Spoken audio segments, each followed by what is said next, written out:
Alright, bet we should be live on Twitch. Here, hold on. Let me double check. Make sure everything's working. Make sure the microphone's good, all that stuff. Yeah. Hold on, let's see. Alright, hello. Gotta make sure like everything's working. Hello. Gotta make sure like everything's working. Alright, bet. Yeah, so everything's working. Hopefully the audio is good. Like, I just hope it's not too high. Hold on. Just hope it's not too high. Hold on. Just hope it's not too. Alright, it just looped. Okay, bet. Alright, we're chilling. Alright, so what is up, guys? It is Stephen Bentley here today. We are reacting to the debt paradox. So, let's get into it. On August 15, 1971, American families settled in for their favorite TV show when Richard Nixon interrupted. I have directed Secretary Connally to suspend temporarily the convertibility of the dollar into gold. It was the biggest peacetime power grab in human history. After this moment, America became the banker in a global game of monopoly and could never run out of money ever again. We are truly in this country like an incredibly rich family. Consider what happens when the banker runs out of money. The monopoly rules say when it runs out, the banker can simply cut strips of paper and write down new money. This is how the global financial system worked after this moment. Game money became U.S. Wait. Hold on. Money glitch. Hold on. Money glitch.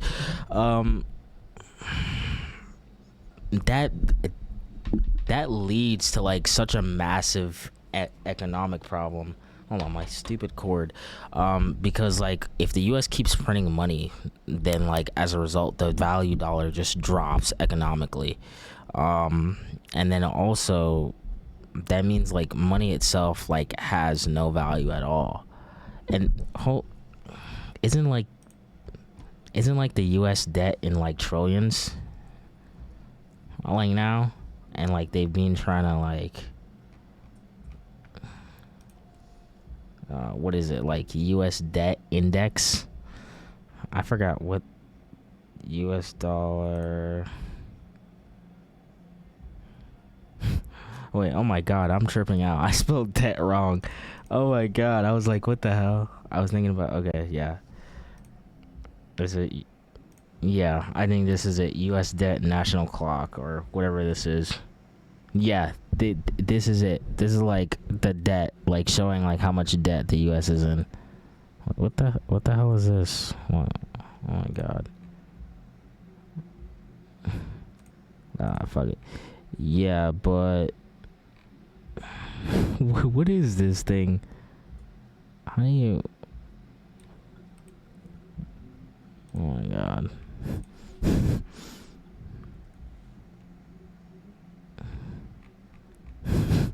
God damn, bro. Yo.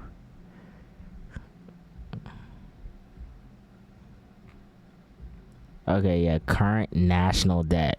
Jesus Christ. 38 trillion and growing. And like I'm pretty sure it's like the majority of it is, it says here, debt per citizen, debt per taxpayer, federal debt. What is this thing? It just keeps popping in my face. But yeah, it's pretty fucking high. Dollars, and only the U.S. could create it. Today, the U.S. government has over $36 trillion in debt. Yeah. If the debt is in money, they can create. So wait, at the time of making this video, right? It was at 36. That was 5 months ago.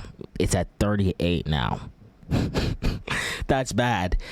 And like that's not good. And I think we are in debt into, I believe we're in debt with China. Or like one of them, and like if they said, hey, I want my money back, they'll like the US would go under. will. People are sharply divided on what it means. The $35 trillion in debt, we're going to pay it off. We're no longer on a gold standard, so finding the money to pay for the things we need is never an issue. Both sides of this debate hinge on a paradox. Why would a government that can create money need to borrow it at all?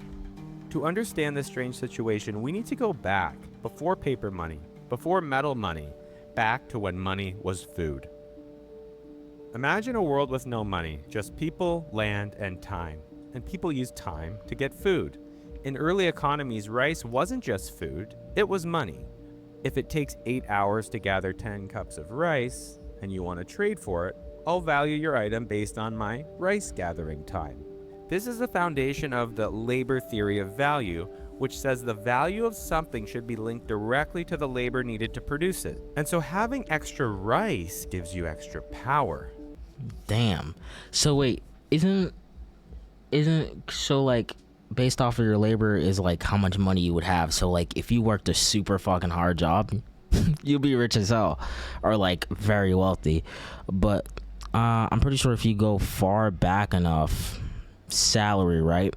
Your salary was based off of like salt, no? Like something like that, where like if you go back far enough, your salary is based off of salt. But yeah, nah. So like back then, if you like had like a hard working job and then like that job equated to how much you would get paid, easy money. Because you could Easy trade money. it for someone's time. And as people store surplus rice, those with large food stocks gain control. But there's a limit. Commodity money, such as rice, is limiting because it spoils, it's bulky and hard to transport. This drives the need for a more durable, portable form of wealth, which leads to our next form of money, token money. Every culture discovered the same truth about money. Rarity creates value.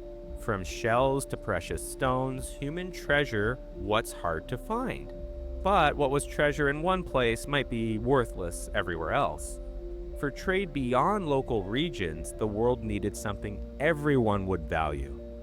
And this is why gold emerged as a perfect solution, universally rare and desired, and became the first truly global money. And so when the powerful converted their food stocks into gold, you could hold the power in your palm. A handful of gold might represent hundreds of people's labor over many months. But now we face a crucial question. How much gold equals how much rice? To understand prices, let's imagine two tanks connected by a market wheel. When a buyer drops in gold in one side, the wheel turns and delivers rice from the other tank. Price emerges naturally as the gold people are willing to spend balances against the rice available. If there's 100 gold coins circulating and 1,000... This is where supply and demand comes in, because the more demand there is, the more they can raise the supply of the item. I mean, raise the price of the item. So like literally, like someone could have a ton of gold, but if rice is in demand, just raise those prices. Easy of rice money. For sale. Price eventually settles at 1 gold coin for 10 bushels. But if a drought cuts rice harvests in half, The price there's goes only up. 500 bushels available. With the same amount of gold trying to buy half as much rice, sellers raise their prices to protect their dwindling supply. Type If action. they didn't, Type it action. would quickly Raise run out. prices. And so now 1 gold coin might buy around 5 bushels. This is supply-side inflation, but with a bumper harvest doubling the rice to 2,000 bushels, there's not enough gold to buy all the rice at the old price. Sellers lower prices to move their stock before it spoils. I Now see. 1 gold coin might get you around 20 bushels of rice. This is supply-side deflation. And the same happens if we change the money available, what we call demand-side inflation or deflation. But these price changes affect people in dramatically different ways. This video is sponsored by Abacus AI. I find myself Bruh, no. We're gonna have to skip that type action. coins and gradually sells them for rice to pay workers over a season. If the value of gold doubles by the time the farmer needs to pay it back, they need to sell twice as much rice to repay the same 10 coins. So deflation crushes debtors. Meanwhile, someone who saved 10 gold coins is delighted. Their savings now buy twice as much rice. Deflation rewards savers of money. With inflation, gold money becomes less valuable. That farmer who owes 10 gold coins is relieved. Their debt shrunk. They can repay by selling half as much rice. Inflation helps debtors. But our saver watches their purchasing power erode. Damn. Their 10 coins now only buy half as much rice. Inflation punishes savers. Stable price. Yep, that's where the concept of by leaving your money in the bank and like if inflation goes up, or I mean, yeah, if inflation rises, your money in your bank is basically fucking useless because like it loses value. Are the Oh my fairest, God. because neither debtors or creditors get an unfair advantage. But here's the problem. Modern societies naturally produce more and more over time. Farming improves, technology advances, productivity increases. With fixed gold supply and growing output, we face constant deflationary pressure. So money tends to want to expand to match growth. But the most fascinating way isn't to create more, but to make people use what exists more frequently. The best example is during the Great Depression's crushing deflation. The Austrian town of Virgil tried a radical experiment, money which lost value by design. Each month, you had to buy a stamp and stick it on your money to keep it valid. These stamps were around 1% of the money's value. What? Oh, hell no. Wait, so the stamps are 1% of the money's value, and in order to keep your money valuable, you have to put a stamp on it. But wait, doesn't that mean you have to pay for the stamp? Hey, hold on. These stamps were around 1% of the money's value, and this created pressure to spend it rather than save it. Otherwise, it would lose a value of 1% per month. The results were extraordinary.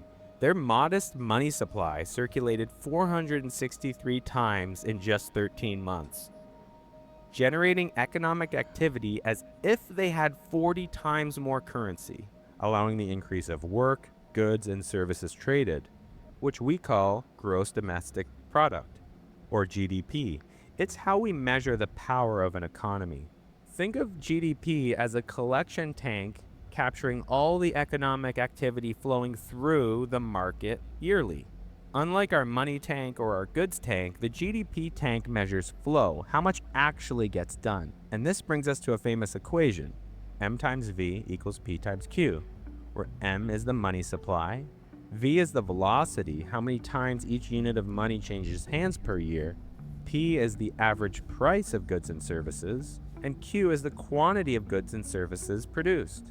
And so when economists talk about GDP, they're measuring P times Q, the total value of all goods and services. And so economic output can grow by having more money or by having more money move faster. The next kind of expansion happens by force. So we need to add another player to the picture, the government. In ancient gold economies like the first Italian city-states, governments typically managed money through a simple taxation cycle. Spend money on public services, defense, and administration, then they tax you. and then tax that money back from the economy. But Venice faced an extraordinary crisis in 1171 when the Byzantine emperor suddenly ordered the arrest of all Venetian merchants and seized their warehouses, ships, and trading goods across his entire empire. Venice had... Isn't that basically like cutting like the trading into your economy? Because like merchants, I believe merchants back then, right? If you didn't have merchants coming through your kingdom, you were low-key fucked, because like you were just trading whatever your kingdom provided. And if you wanted like other resources or other things that other kingdoms could only produce, then that's why you had merchants or merchant unions. So by cutting it off, you're just basically screwing yourself. Bond with immense force. They needed to build over 100 warships as fast as possible, which demanded massive spending, far more than their tax collectors would ever gather. Their solution was forced loans. Wealthy citizens had to lend gold to the state for paper certificates promising Hell no. 5% annual interest. One of the Okay. earliest examples of a government 5% annual interest. 5%.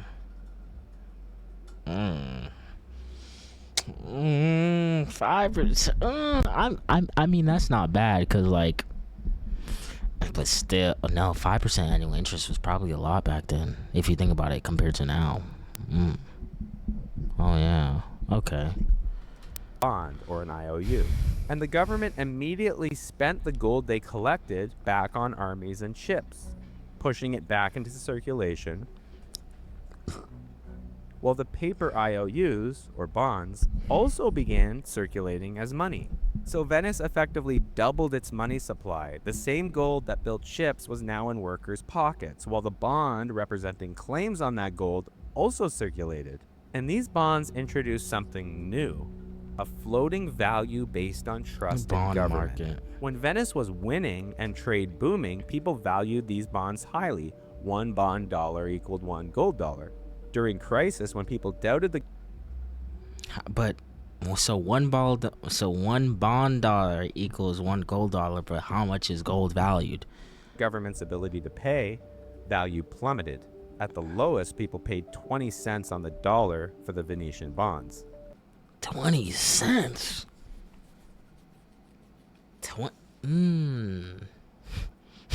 Another money glitch question mark. So let's say someone bought a fuck ton of bonds, right? And then they were to sell these bonds. Yeah. So like buy them like when they're super low, basically stock market stuff here. Buy them when they're super low. Economy goes pretty well, going good, and then you could sell them at quadruple or triple the price that you bought them at. So they worked kind of like a prediction market. This marks the third kind of money. While the governments pioneered it, the free market would truly unleash its potential. Debt money, when goldsmiths made a discovery that would transform money forever.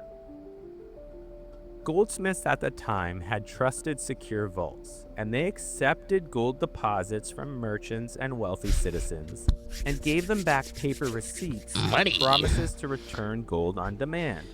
And people found it easier to trade receipts than carry heavy gold. So the Motherfuckers back then, guarantee you robbing the banks. paper itself became money. Then came the pivotal observation. Goldsmiths noticed that only 10% of the deposited gold they held was ever withdrawn at one time. 90% of it just sat idle. Why leave it there? So they started loaning idle gold out to trusted people. When someone needed a loan, the goldsmith would give them actual gold from the vault and take an IOU, which was a promise to repay with interest. So they traded physical gold for a customer paper IOU. And then this is where I want to say where the whole thing with banks were born, where you leave your money in the bank, and then like you don't even know, like I believe it's some banks where like they use their money as collateral, or like some shit like that within, like when they lend out money to certain people, they use like your money as collateral, but you don't know, because when you go on your bank, it's just a digital number there, but like in actuality they're letting your money out, but you still have money. It's weird. But these borrowers typically deposited that gold forgot, right like, what it's back called. into the vault, since paper receipts were way more convenient. So if you zoom out and consider the whole system, it created a multiplier effect. You'd start with 10 coins being deposited, then they would keep 10% in reserve, or 1 coin, and lend out the other 9. Those 9 eventually get redeposited for paper notes. Keep 10% of that, lend out the remaining 8 coins. Yeah. Those 8 coins get redeposited, and It's so just on until a you're cycle. down to your last coin. Through this process, the 10 original gold coins ends up supporting 100 coins in paper IOU form. So the money supply expanded tenfold due to the 10% reserve requirement. And so from that moment, roughly 90% of money in the world took the form of this debt money. Bankers soon took this logic to its ultimate conclusion. Also was ist Geld? Ein Tauschmittel. Und was ist ein Tauschmittel? Eine Vereinbarung. Wir einigen uns darauf, dass ein Fetzen Papier auszählt. Das Geld an sich nichts wert ist. Money has no value. This guy gets People it. accept paper receipts as money. Why lend the gold at all? When someone needs a loan, just create new banknotes, same as the paper deposit receipts from before, and give it to them. And the borrower trades their paper IOU, which is a promise to repay. And no gold moves at all. They simply trade paper IOUs for paper IOUs. The loan itself creates the new money that did not exist before. This was arguably the most profound shift in monetary history. The power to create money from promises would become the foundation of our modern financial system. But they didn't stop there.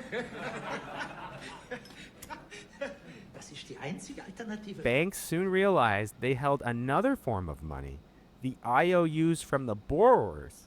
These weren't the circulating banknotes, these were the private promises from customers to repay loans that the banks were holding in their vault. But a king's IOU? Well, that was good as gold. And famously, in 1672, London's goldsmith bankers held massive IOUs from King Charles II. These royal promises seemed like the ultimate money, and the bankers made a fateful decision. They used these royal IOUs as collateral to borrow from other banks and expand lending. This created chains of credit. The King's IOU supported loans to Bank A, and Bank A loans backed by this royal debt supported loans to Bank B. Bank B used these promises to extend credits to merchants. Merchants used this credit to fund trade ventures, leading to a massive tower of credit, all based on a single promise. Disaster struck when King Charles II announced he would stop payments on his debts.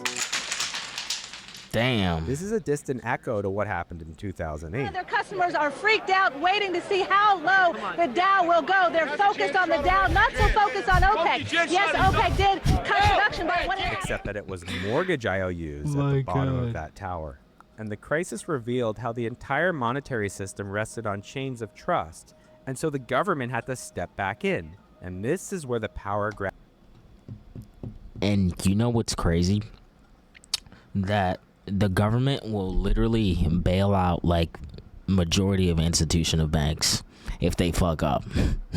Because like they have to. If they don't, then like it just leads to more economic problems. So the government will just come in and just bail them out. Oh my god. The Bank of England transformed the financial system by creating a new layer above the banks. It became the bank for the banks, known as a central bank. To join this system, banks brought cash and gold to the Bank of England and received reserve credits in return, just numbers in the central bank's ledger. This is known as base money, and only the Bank of England could create it. The reserves the banks held with the central bank limited their capacity to lend. They required their total loans to be backed by roughly 10% of reserves. If public confidence in one bank failed, such as from a bank run, the central bank would provide emergency funds or liquidity, which prevented the crisis from spreading through the system as before. That's what I'm saying. Like, they have to come in and bail them out. Because if they don't, then it just leads to more problems. Or like a fire extinguisher for financial panic. The Bank of England's relationship with the British government revealed an extraordinary power hidden within the central banking model. For example, when Napoleon threatened Britain's survival, traditional methods couldn't generate the resources quick enough to fight back. So they pulled the ultimate money trick. The government issued new bonds. The central bank created new money to buy these bonds. And then the government spent this new money into the economy. This was a roundabout way of the government printing money and giving it to themselves. And the USA borrowed this idea when it created its central bank, the Federal Reserve, in 1913, known as the Fed. And the Fed used this power on an unprecedented scale during World War I and II. To supply our men in battle with everything they need, and buying and holding war bonds. Boy, look at that. Look at that issue date $100 bill. Actually, how much 1913, how much do you think a dollar, like a $100 bill from 1913, how much would it be valued now? Let's see. $100 bill from 1913 to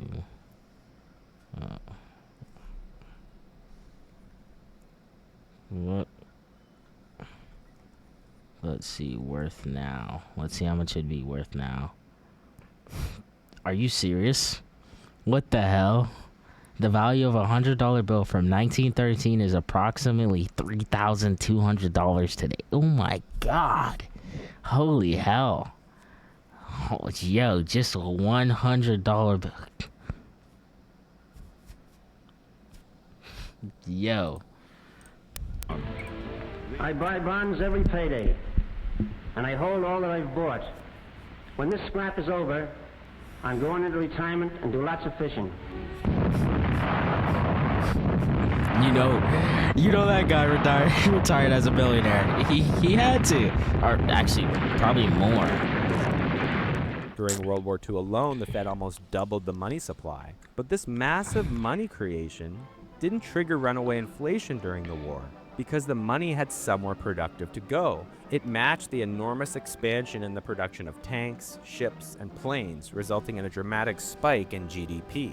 The key insight is that money creation works when there's productive capacity to absorb it. Instead of just bidding up prices, the money flowed into real economic activity. Though other countries, especially those on the losing side, did not have this luxury to print money freely without inflation, leading to a critical mistake many made. Most notable was Hungary, who printed money to buy US dollars. They needed those US dollars to pay foreign debts and import basic goods, as nobody outside their country accepted their currency. But if they do that, then doesn't the value of their dollar goes down, and then as a result, the main currency in their country becomes the US dollar? No?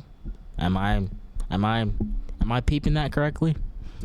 And so to get these US dollars floating around their economy, the government had to print larger and larger bills to buy them. By 1946, they released the largest note ever, a 100 quintillion pengo bill. And within days, the entire money supply of Hungary could not buy a single US cent. That's what I'm fucking saying. So I was correct. That's what I'm saying. Like, you can't just do that to your economy. You're gonna just screw yourself. And by the war's end, the United States owned about 60% of the world's gold reserves. They had more gold than dollars in circulation. Their money was... God damn. What is that? R28? R28? I just keep seeing R28 and then R216. God damn. Actually overbacked by gold. And at Bretton Woods in 1944, America leveraged this position to consolidate power over money. At Bretton Woods, New Hampshire, delegates from 44 allied and associate countries arrived for the opening of the United Nations Monetary and Financial Conference. Before this moment, every country's currency was convertible to gold at some ratio. But let's see, Germany 0.008 grams. I see. Damn. So like 2.49 grams of gold equals $1. So then that means that in the UK, gold, hold on, brain fart, gold was valued more. No? Or yeah, gold was valued more in the UK. Isn't that what that means? Because like then you can get more money for gold. Yeah, because in Canada, if like 0.8 of a gram is worth $1, then that means the more gold you have, the more money you'll get. No, oh no, so lower the gram, the more money you'll get. Because the more gold you have, the more money you'll get. So compared to UK, if I had like fucking 1,000 grams of gold, I would probably get more in Canada than the UK.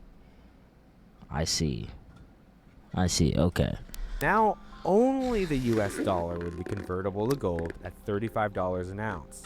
All other currencies would be pegged to the US dollar correct. at a fixed exchange rate. And this created a hierarchy in the global monetary system. And this system worked while America maintained discipline and had the gold reserves. But by the 1960s, two forces strained it.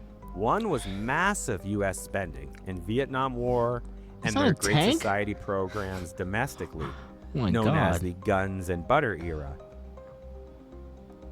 This leads to a fundamental contradiction. The world needed more US dollars for trade and reserves, but creating those dollars undermined their gold backing. And by 1971, foreign governments held many more dollars than Americans had gold to redeem them, and they knew it. Countries like France and Japan resented that the USA could simply spend money freely, which everyone else had to treat like gold. Oh my God. Entraîne les Américains. The fact that Americans still were borrowing for free from foreigners. Vis-à-vis de l'étranger. Car ce qu'ils lui doivent, ils le payent. $70 they can print at will. Those dudes from the other countries did not like that. En vérité, on ne voit pas. In truth, we do not see there could be in reality other Countries standard like criteria. France began quietly converting US dollars to gold since they knew it couldn't last. And gradually the gold drained out of the USA into other countries. And a crack finally formed as the market price for physical gold began trading above the official $35 an ounce price. The free market was declaring that America's promise was mathematically impossible. The gold backing a dollar was worth more than a dollar.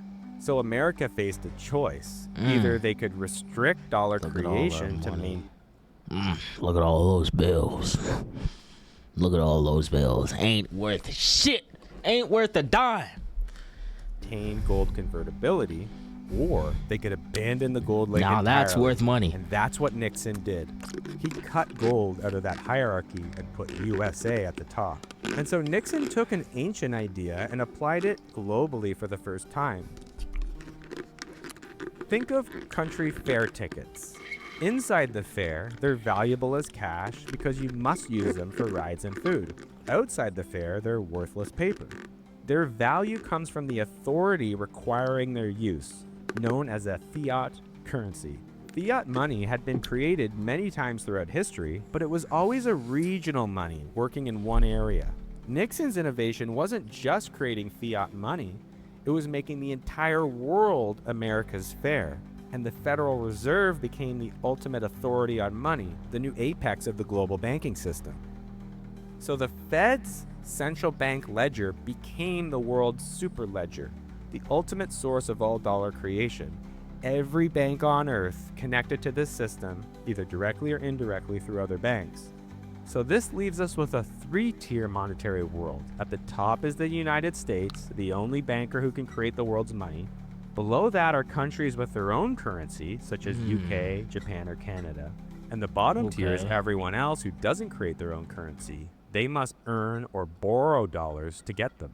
To understand what this means for each tier, let's return to the most basic economic unit, putting food on the table at home. From now on, why don't we both write down every cent we spend? Think of your family as a mini economy. Parents earn income and pay expenses. And if a house spends too much and runs out of money, their last resort is to borrow on credit, giving a bank an IOU in return for loaned money. And if the interest rate they borrow this money at is higher than their income growth, the house... Then they're literally in debt for, like, generations. And, like, that's what's so fucked up about it. Because, like, how many stories that I can think up on my head, like, where fucking people take out a loan nowadays, and, like, it's definitely significantly over their fucking income, and, like, they're just paying that shit off for years. It's like buying a car or a house when you make, like, 20 or 40,000 a year, you're not paying that off. You're like guaranteed not paying that off. You could like fucking work your whole life and you're not paying that off if it's at a crazy interest. You're not. You're in debt for like fucking generations. You're like, your kids will probably fucking be still paying that shit. Will fall into debt, and they will default on their loans and eventually lose everything. And realize, like families, local governments face this same constraint because they don't make their own currency. They have to balance their budget or fail. And this also applies to countries that don't create their own currency, such as when Greece joined the euro. They gave up their ability to create money, and so when Greece or Spain needs money, they must borrow from the market by selling bonds, which leads to a critical point: bond yields. When Greece issues a $100 bond promising €3 annual interest, and it initially trades at €100, it offers what we call a 3% yield, because yield is the annual interest the government promises divided by what you paid for the bond.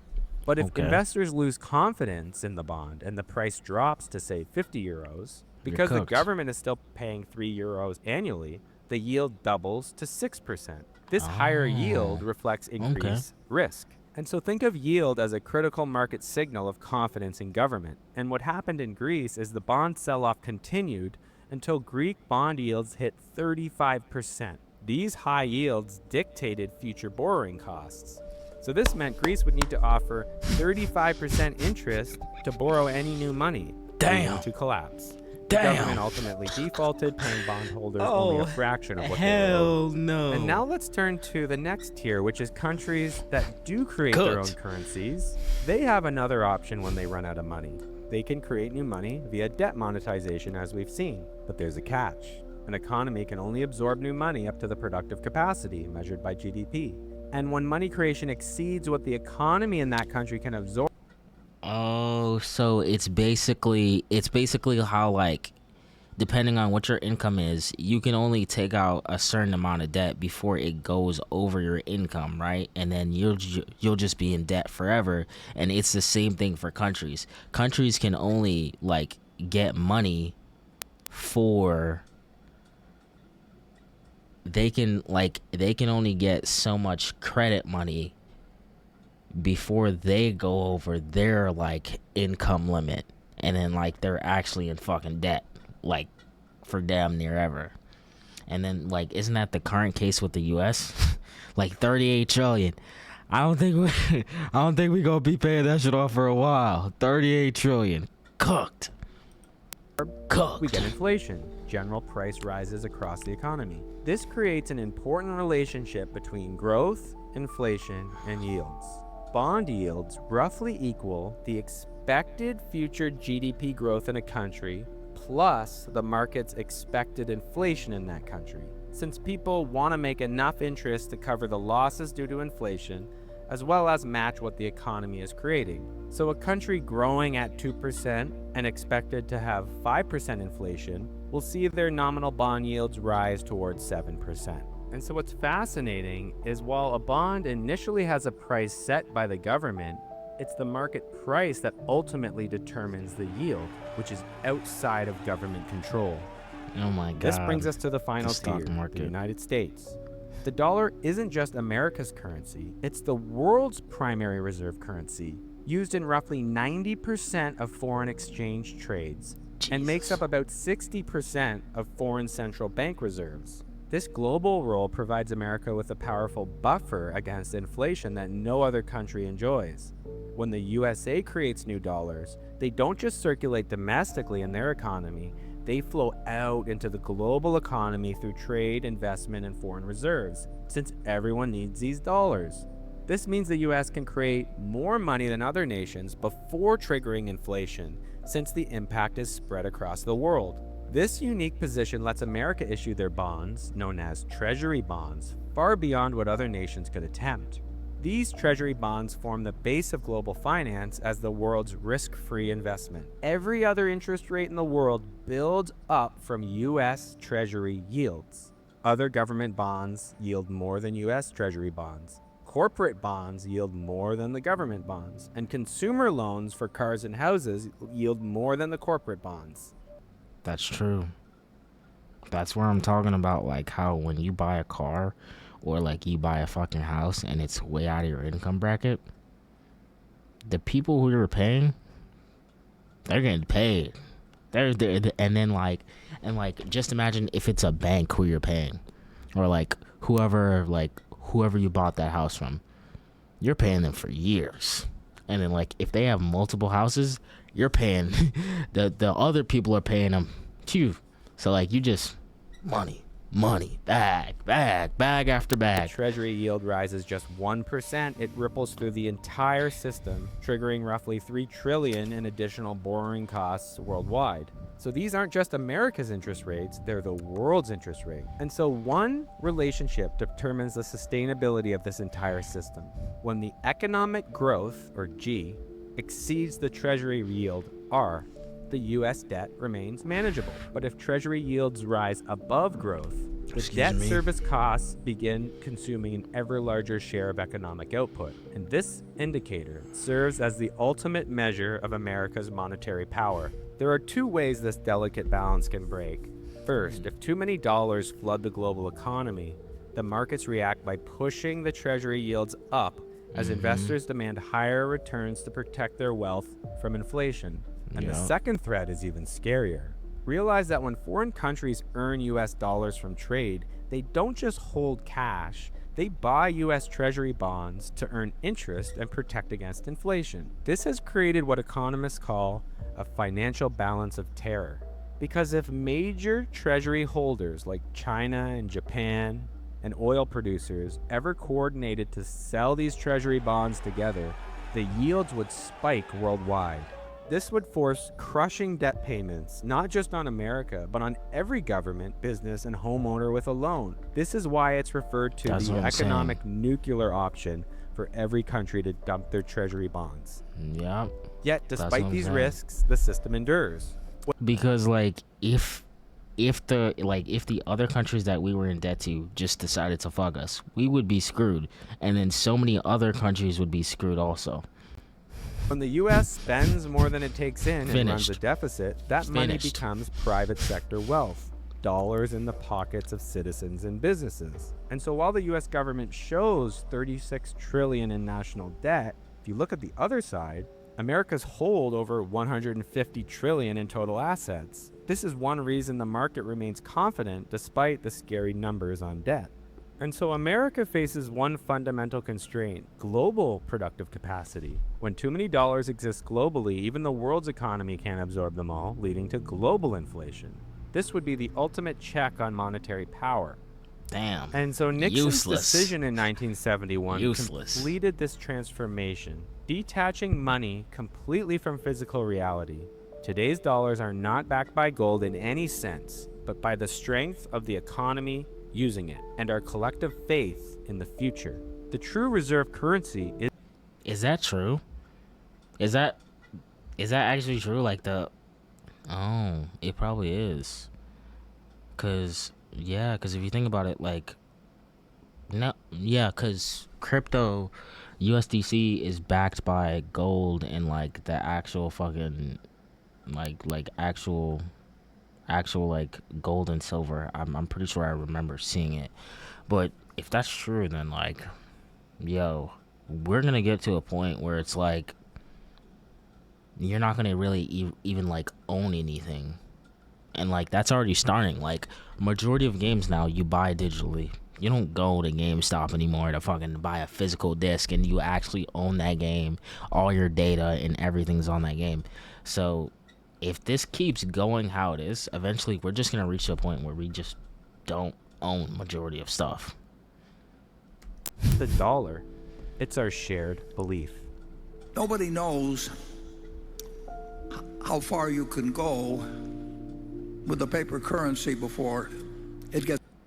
I forgot who his name is, like the guy on, like the guy who's talking. I don't know. I'm pretty sure one of them died. RIP, whoever it was. But like, I'm pretty sure he was a billionaire, a trillion? No, a billionaire, Out of or control. like close to being a trillionaire. And particularly if you're the world's reserve currency, nobody knows the answer to that. And you don't want to try and pick out the point at where it does become a problem, because then it's all over. Thank you so much for watching this video. If you would like to stay up to date on... All right. That was a W-vid. W-vid. Really good video. Not gonna lie, that was really good video. All right, I'm gonna go get something to eat and get another drink, and then we're gonna hop into the next video.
Hold down. Gotta double check everything. Hold on. My food is heating up right now. Let me make sure my audio's good. Let me make sure my audio's good. I mean, it sounds good, but I don't know if my microphone should sound like a little bit louder. Hold on. If I just were to, let's try that. How does that sound? Let's try that. How does that sound? Okay, that sounds a lot better. All right, hold on. Let me go get my food.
Bet. We should be good. Hold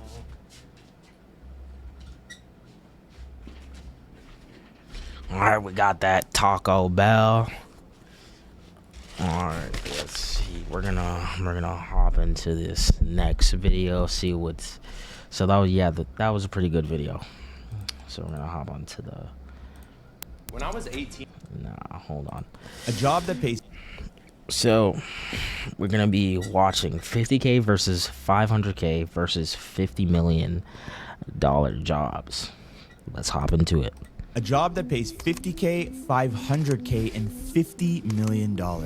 How different are they really? Statistically, the vast majority of people watching this video are much closer to the 50K role. Less than 1% of Americans earn north of $500,000 at a job, and a fraction of a percent will ever earn $50 million per year working for a company. Today, we're going to compare the theoretical day in the life of these three jobs within the same company and cover the tasks associated so we can try to get as good of an understanding of what each job truly looks like based on facts and research, so you can decide if there really are jobs that are 1,000 times more valuable within the same company. Let's start with 50K. Angelo is 24 years old and just 1 year into his first full-time job. He works at a massive public software company on the West Coast, the kind with over 50,000 employees and more than $30 billion in annual revenue. Even though he's a small piece of the puzzle, he certainly takes pride in saying that he works in tech. He's a marketing coordinator, which means he's near the bottom of the marketing team hierarchy. He earns $50,000 per year, made up of a $48,000 salary and a...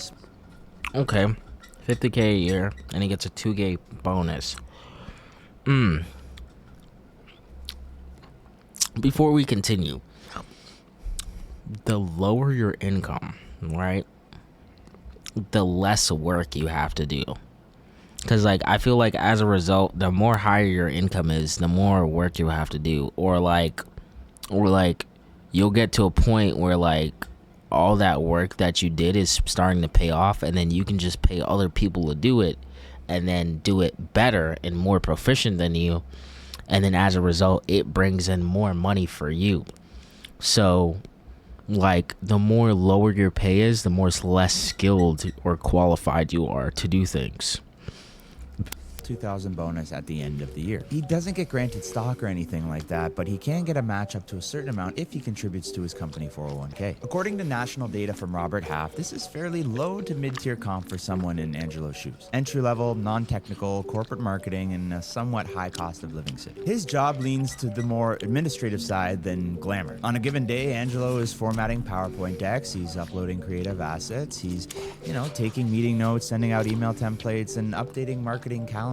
He's joining the team calls, but it's mostly just to tap in and listen. He doesn't really own any campaigns, doesn't present the leadership, but he doesn't have any direct reports. He's there to basically make life easier for the more senior marketers who strategize and run the campaigns. Now, that absolutely does not mean that Angelo's job is pointless. In fact, it's quite important. I mean, without somebody like Angelo, teams slow down very quickly. Some deadlines slip, and people spend time doing things like fixing fonts and formatting as opposed to working on launch strategy. He's not necessarily driving the business, but he's keeping the wheels from squeaking, and that honestly means a lot to a company like that. Angelo works a fairly predictable 9 to 5. He's not expected to stay late or check emails at night. His stress is kind of low, and while he does make solid contributions to his team, his impact company-wide it's not insanely big. If he messes something up, somebody can usually fix it quite quickly. He doesn't have any direct reports, doesn't have people that depend on him, and he's accountable to pretty much no one other than his direct manager and some of his coworkers. If Angelo left, it would probably take a few weeks to find his replacement, and in the meantime, the company would most likely just continue to chug along. Financially, things are most likely tight. After taxes, his take-home pay is around $3,200 per month. That barely covers rent, groceries, a used car, and the occasional night out. There's no real room for major savings unless he lives with roommates, works multiple jobs, and cuts back really hard. Compared to the average college grad salary of around $60K based on U.S. Census data, Angelo is somewhat behind. Usually, hold on. Around $60K based. Annual median earning for workers age 22 to 27. That's what I'm saying. Like, people who are more skilled and qualified get paid more, but as a result, they have to work more, or like, they have to work more in their specific section since they're more personalized. On U.S. Census data, Angelo is somewhat behind. Usually somebody in his role working at a tech firm would be making $65K plus or so, all in, at least based on previous years. But the company recently restructured, and given the job market is currently in a standstill, he's just happy to have a job at all because a lot of his friends can't find one anywhere. Now, with regards to his future prospects in his career, a lot of it depends on visibility. Marketing isn't similar to engineering, where there's a somewhat clean promotion schedule or structured technical ladder. If he stays passive, he could get stuck in the coordinator role for years. But if he networks internally, finds good managers, and jumps around companies strategically, he could probably double his pay in 3 to 5 years. Still, it's a steep climb, and it's absolutely a grind. There are thousands of Angelos, and honestly, there's not that many seats right now for people like him to move up. So, is he replaceable? Yes. Technically, yes. Is his work high leverage? Technically, no. But he shows up, he removes friction, and he gives his team time to focus, and it is valuable. Every company needs people like Angelo to get things moving at a foundational level. Next is James. James is 41 years old. He works at the same James is 41. He makes $500K. Okay. massive software company as Angelo, but his world looks very different. He's the senior vice president of product marketing, one of the most critical and high-pressure roles in the organization. He earns around $500,000 a year, made up of a $300,000 base. God damn. Goddamn taxes hitting hard, bro. God damn. Oh wait, no, that's not okay. My bad. I didn't see the 200,000 stock. The stock is probably valued more than the salary. if we're being honest here. And $200,000 in company stock, or RSUs, that vest over time. On top of that, he's eligible for a $120,000 performance bonus, obviously based on performance, but even without it, his pay still places him near the top 1% of earners in the United States. Most people don't fully understand. Oh shit. Hold on. My audio disconnected. Simply, oh, okay. There we go. It's back in. He makes sure the right customers understand, want, and buy the product by telling the right story about the product to the right people in the right way. They don't build product, they position it, they launch it, and they make sure that it sells. His job is to make sure the entire... Wait, hold on. Let me make sure like my audio is working. ...that it sells. His job is to make sure the entire... Wait, hold on. My bad. I didn't know I was like chewing in the mic. The company tells the product story in a similar way. Sales teams, executives, analysts, the website, investor calls, all of it. It needs to align. His team creates the words, frameworks, and messaging that helps customers understand why the product matters and why it's worth buying. James doesn't create the PowerPoint decks as much anymore because he manages a 28-person team across multiple time zones. But nothing goes out the door at all without his approval. His influence spans over 200 people directly, and indirectly, he shapes how $5 billion worth of annual sales pipeline gets positioned, explained, and closed. If James messes up a product launch, the revenue might not just slow down, but it could drop. If messaging isn't sharp, the deals can stall. If analyst briefs go poorly, the stock can take a serious hit. A single botched launch of a product could cost the company tens of millions of dollars. That's how high the stakes are. His day starts around 7:30 a.m., often from bed, scrolling through Slack and emails from European teams. By 8:30, he's in his first meeting, and he usually doesn't stop till around 6 p.m. Most days, he has 10 to 12 meetings back-to-back with no space to actually do work. His calendar includes messaging reviews, launch syncs, sales calls, and a lot of corporate...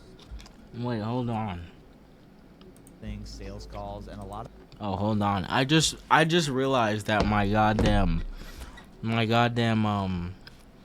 audio just glitched out, or my fucking video glitched out. Hold on.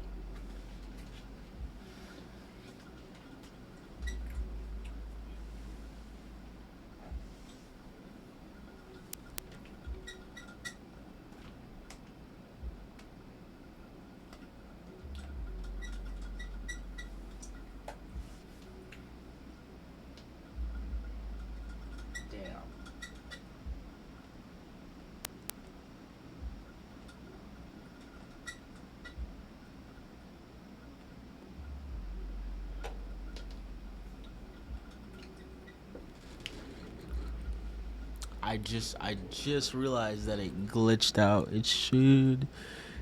We're waiting. All right, there we go. All right.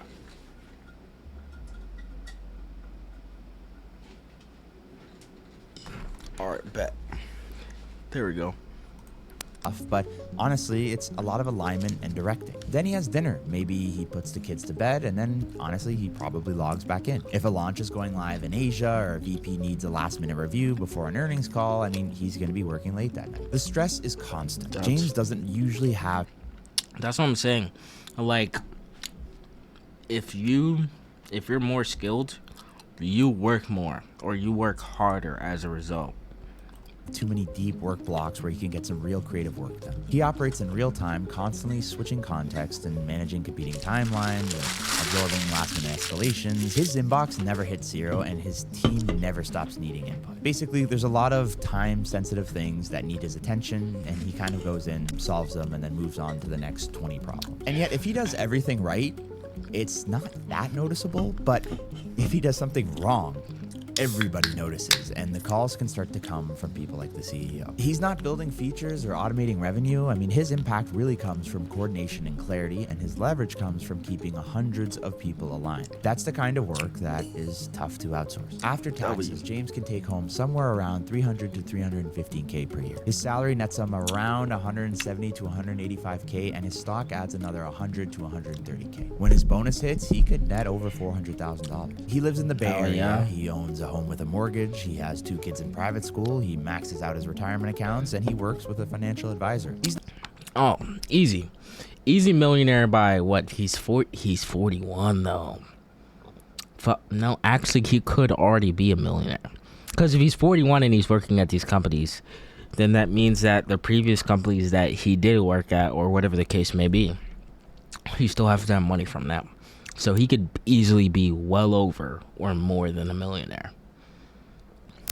Rich by the way founders or venture capitalists maybe are, but he is safe, he's secure, and you definitely can consider him wealthy. James got here through 18 years of work. He didn't have a meteoric rise, he just kept showing up as a marketing associate, then a manager, then a director, and then eventually a VP. He built teams, he shipped successful products, and he built trust with people. Well over a million. Eventually, somebody with some influence said, put this guy in charge. From here, he could go become a chief marketing officer at a smaller company, making $1 million plus per year, but he'd have a lot more exposure and most likely more pressure from that company's board. Or he could pivot into a general manager role and take on revenue and a P&L. I mean, either way, he's got options, but he's also very aware of the trade-off of how much more stressful his life could become if he takes that next level jump. His role is not easy to replace. I mean, it could take months and months to find somebody who knows the organization like he does, the politics and the story of the products, among a litany of other things. Still, the machine wouldn't stop. I mean, there might be a slight hiccup here and there, but the company's going to figure it out. He's not that integral to the company's success. He's not that. There would be a massive change because of him. I mean, he's a key figure, but like if he were to disappear or leave or something would happen, right? They would be able to figure it out. You know what I mean? They would be able to get someone to replace him. Excuse me. Regardless, when you have significant influence over the product marketing of a massive tech company like James is, you're going to get paid a lot of money, and that's why he earns it. Last, we have Lewis. Lewis is 57 years old. Damn. And he's 57 years old, and he makes, what, 50 mil? God damn. No. Yeah, 50 mil. God damn. Lewis. He's making bread. Okay. I want to be in Lewis' position. Chief Executive Officer of the same global... Actually, now that I think about it, probably not. Lewis is probably just fucking Chief Executive Officer. Because to make $50 million a year, you're doing some fucking balls to the wall work. Software company that Angela and James work at. This company has a market cap in the hundreds of billions. It, again, has 50,000 plus employees all over the world, and it has a stock price that analysts obsess over every single quarter. Last year, Lewis made $50 million, but only a fraction of that came from salary. His base pay was $1 million a year. He then earned a $6 million bonus for hitting company performance goals. The rest, $43 million, came from stock awards that only pay out if the company continues to deliver at a high level. If the stock underperforms, he doesn't get it. But if the company crushes its targets, those shares can be worth even more. Over a long enough time horizon, his equity could be worth hundreds of millions of dollars. Lewis's compensation isn't unusual for his level. CEOs of similar sized companies like Salesforce, Adobe, ServiceNow regularly make between $40 and $60 million a year, with most... So that's how much a CEO makes? Between like 40 and 60 mil a year? Just imagine Elon, though. Elon Musk, he's making way more than that. Because if that's just their salary, right? Just imagine if they were getting paid in stock instead of salary. And then like if the company does good that year, easy money. Easy money. Again, tied to long-term stock performance. These pay packages are reviewed and approved by the company's board. They're disclosed publicly in SEC filings, and honestly, they're closely tracked by investors and the media. So what does Lewis actually do? He steers the ship. He makes the biggest calls for the company, he manages the highest risk for the company, and he sets the direction for the entire business. Lewis is the one who decides where to expand globally, whether to acquire or shut down a business line, if layoffs are necessary, how the company speaks to Wall Street, when to make bets on AI, security, pricing, talent. It's a litany of decisions at the very top that he needs to make. He has an executive team of nearly a dozen that reports directly into him. These are people like the chief financial officer, the chief technology officer, general counsel, presidents of product and sales, and several other executive vice presidents. Every part of the company in some way rolls up to him. His fingerprints are on everything from long-term product roadmap decisions to how he's perceived publicly every time he speaks. A single sentence from Lewis on an earnings call can move the company stock by billions of dollars. A poorly timed quote in an interview can trigger a massive media storm. His public confidence or lack of it shapes how employees see him, how shareholders make decisions, and how competitors strategize. His day starts at Jesus. And then like that's what makes you realize like how fucking hard a life of a CEO is. Cause like if you're a CEO of a big tech company or like any type of company, how you present yourself and like how you talk and all those things fucking matter.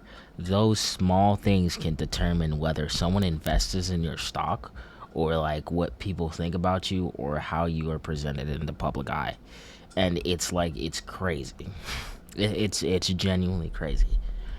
Because your stock, my bad, your stock is literally, your salary is based off of you. It's literally based off of you. Internal escalations, competitor moves, overnight stock performance. I mean, a lot of high-level stuff. He may spend the morning on a board call. In the afternoon, he's got a meeting with his CFO to go over projections for next year. And in the evening, he's got a media roundtable because, you know, he needs to go out and storytell for the company. He works across time zones. He juggles strategy, reputation, execution. I mean, there's a lot of things on this guy's plate. And as such, Lewis carries more pressure than anyone else in the company. It's not really that close. When he screws up, thousands and thousands of employees pay the price, and potentially millions of shareholders as well. Every single bad quarter is on him. Every PR crisis becomes his face. Every exec who underperforms, every major company lawsuit, every investor concern, it all circles back. I'm already stressing out, and I'm not even in his position. I'm already losing my shit, and I'm not even in his position. I'm already losing it. He is the final layer of accountability, and every 3 months, there's a global performance review on how good of a job he's doing when he announces the company's results and future outlook on earnings calls. His pay is enormous. I mean, there's literally no debating that, but the risk that he carries with every last decision that he has to make is also extraordinarily high. Most public software CEOs do not last more than 5 to 7 years. He has to deliver every single quarter, every single year, or the board will eventually start to look for who's carrying the boats, who's carrying the company. Literally. But like, you're like, if you're a CEO, you are literally like the MVP of that company. Like, you have to perform. It's literally like a balls to the wall job. You fuck up, then it fucks everybody behind you. To replace him. And when a CEO doesn't work out and the transition to the next one is rocky, I mean, it could tank morale for the company, and it could honestly set the company back for a generation. That's how high the stakes are. After taxes, his $8 million salary and bonus are taxed like ordinary income. His $43 million in stock is taxed as it vests. Again, depending on performance and the stock price, he could end up realizing $20 to $60 million in actual income in any given year. Lewis has a full-time financial team managing his investments. There's things like trust structures, equity diversification. He's a limited partner in a number of venture capital and private equity funds. I mean, he donates hundreds of thousands, sometimes millions to philanthropic efforts. Easy tax write-off, by the way. Easy tax write-off. Charity, donations, all that stuff. Easy tax write-off. Just a little financial tip right there. Easy tax write-off. That he cares about and is consulted by government and business leaders on broader policy issues. Lewis's career started in consulting. He then pivoted to enterprise tech early in the 2000s and moved through a series of high-leverage roles. These are things like VP Strategy, GM of International, COO, and then eventually, 8 years ago, he became the CEO. Since then, he's doubled the company's market cap, he's completed multi-billion-dollar acquisitions, and has transitioned the business into a global B2B staple. His next chapter could be becoming executive chairman. He could become the CEO of another company. He could, dedicate his life to charity. I mean, There's a lot of different things that this guy could do moving on. So is he overpaid? Lewis earns around 1,000 times what somebody like Angelo earns, and he's paid more than almost anybody on planet Earth. However, no, I don't think a CEO is overpaid.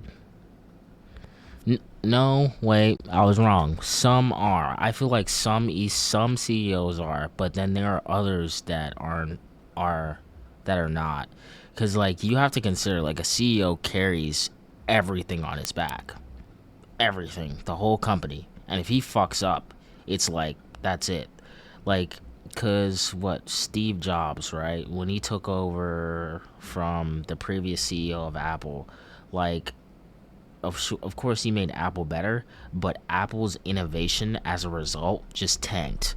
Like, every new fucking iPhone, it's like the same design from like each generation. If you look at the first generations of iPhones when they came out, like each generation there was something different, there was something brand new. And like when the new CEO take over, he like made like financial decisions better for the company, and as a result, like, Apple made more profit, but their innovation didn't like go anywhere. You know what I mean? Now, like, fucking every iPhone, like, see, look, right? Taking off my stupid case, right? Look, goddamn.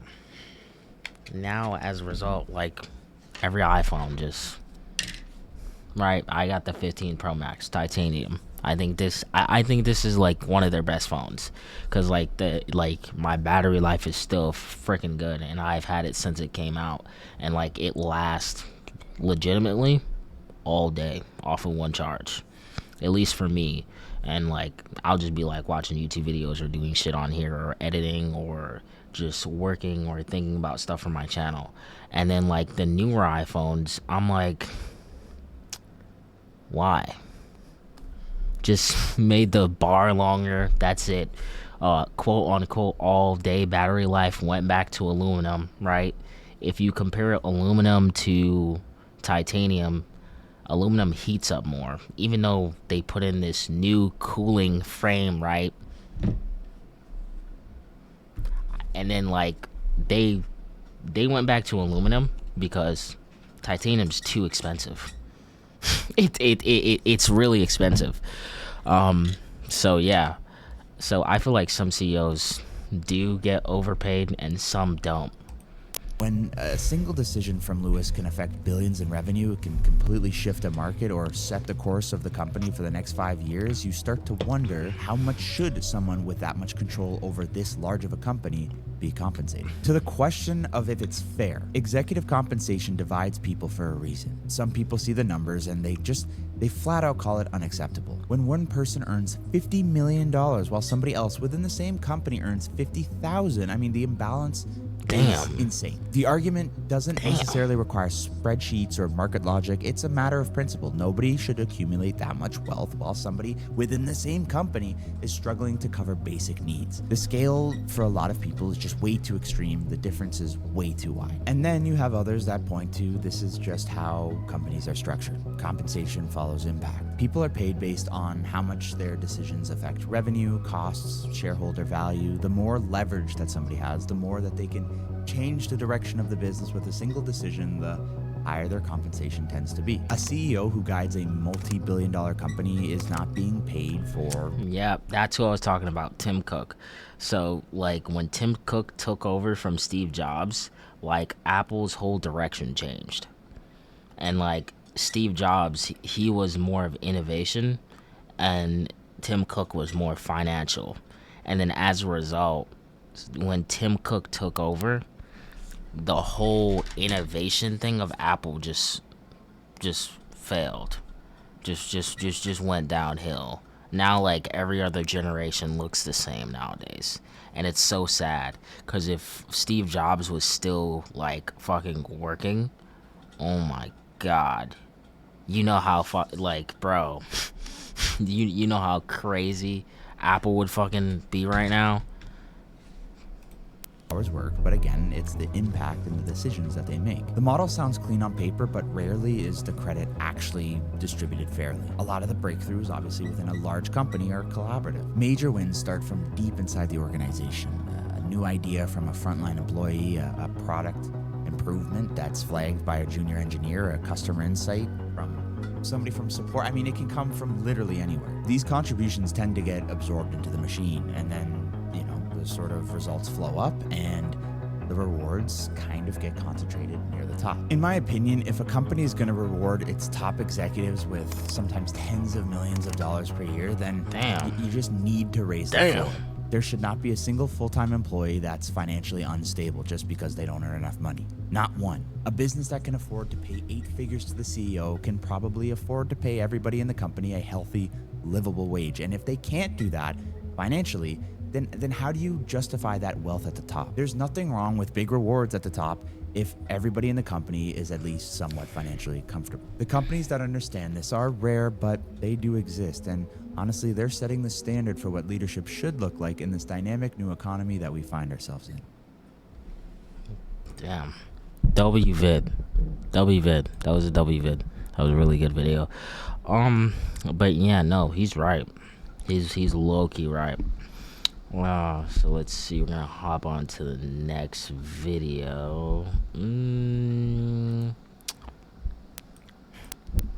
Yeah, I wanted to watch this one. I documented myself until I made $1 million. Let's hop into it. When I was 18, I set out on a goal to make $1 million profit by 21 years old. And for the next 3 years, I pretty much sacrificed everything. Hold on. This is low-key me for real. Like, in high school, I made a promise to myself, like, I want to, like, get, like, $500,000 or have $1 million by the age of 25. And, like, I just turned 20. So, like, that's why I just, like, fucking keep going. Like, earlier this day, before this stream, I was spending hours trying to figure out, like, how to fucking set up my Go XLR. That way I could stream off of that PC right there. I know you guys can't see it, but it's on that desk. And I literally spent, like, all day, like, yesterday, trying to figure out the audio situation. Because, like, I was just considering quitting. I was like, it was so bad because, like, I could not figure it out. But I finally did, and I was like, oh my god, I was so happy. I was so goddamn happy. Like, just getting the audio to run from here to there was like I was fighting a war zone with myself. So if you're like if you got goals, keep going. Make it happen, and I recorded the entire journey just for this video, and maybe you'll see that you can literally start knowing absolutely nothing and still make it happen. So when I was 18, I was working at a grocery store at the time, and one day a lady just straight up pooped herself in the aisle. They handed me Yeah. Oh hell no, I'm not cleaning that shit up. Oh hell no, I'm not cleaning that shit up. No, you cannot pay me enough to do that shit. Yeah, but I worked in fucking Publix when I was, 15, 14. I believe it was after my dad died. And then I worked there for 2 years. And, like, I realized, like, fucking by how many people I talked to. And, like, I learned so much by working from a young age. And, like, it made me realize, like, bro, I can't do this 9 to 5 shit. I can't fucking keep on working and, like, fucking coming in every single day, working till 11, then have to go to school tomorrow, then have to be back at work at, like, 3:20 when school gets out. I was just slowly just going into insanity until one day I just lost it.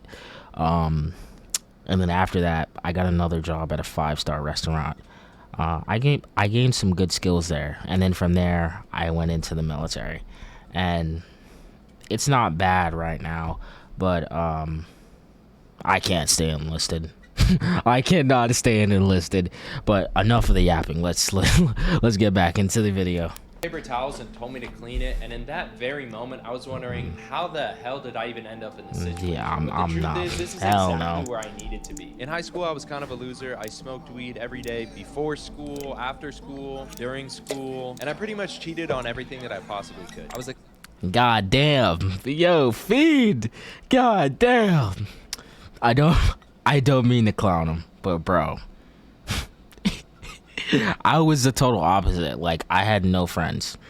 I remember in high school, and I would go to school, right? Wake up, go to school. I would get to school late because like I walked to school, and it took me like an hour to walk to school. And I would get to school. I think class started at what, like 7?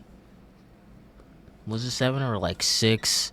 It was like 7:40 or some shit like that.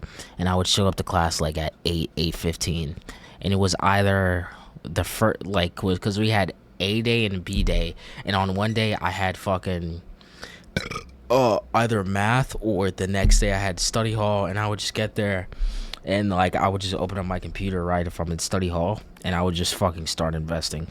I would just start investing. I would just start just buying stocks because the market was getting ready to open up soon.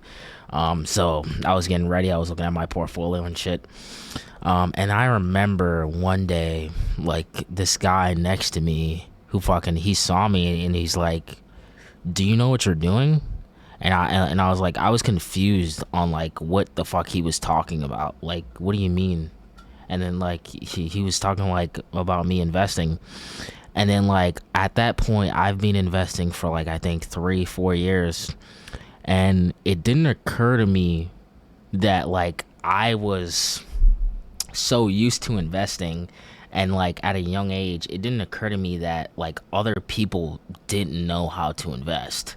I was just sitting there buying stocks and shit, just looking at my trading view, looking at my fucking portfolio, just strategizing shit.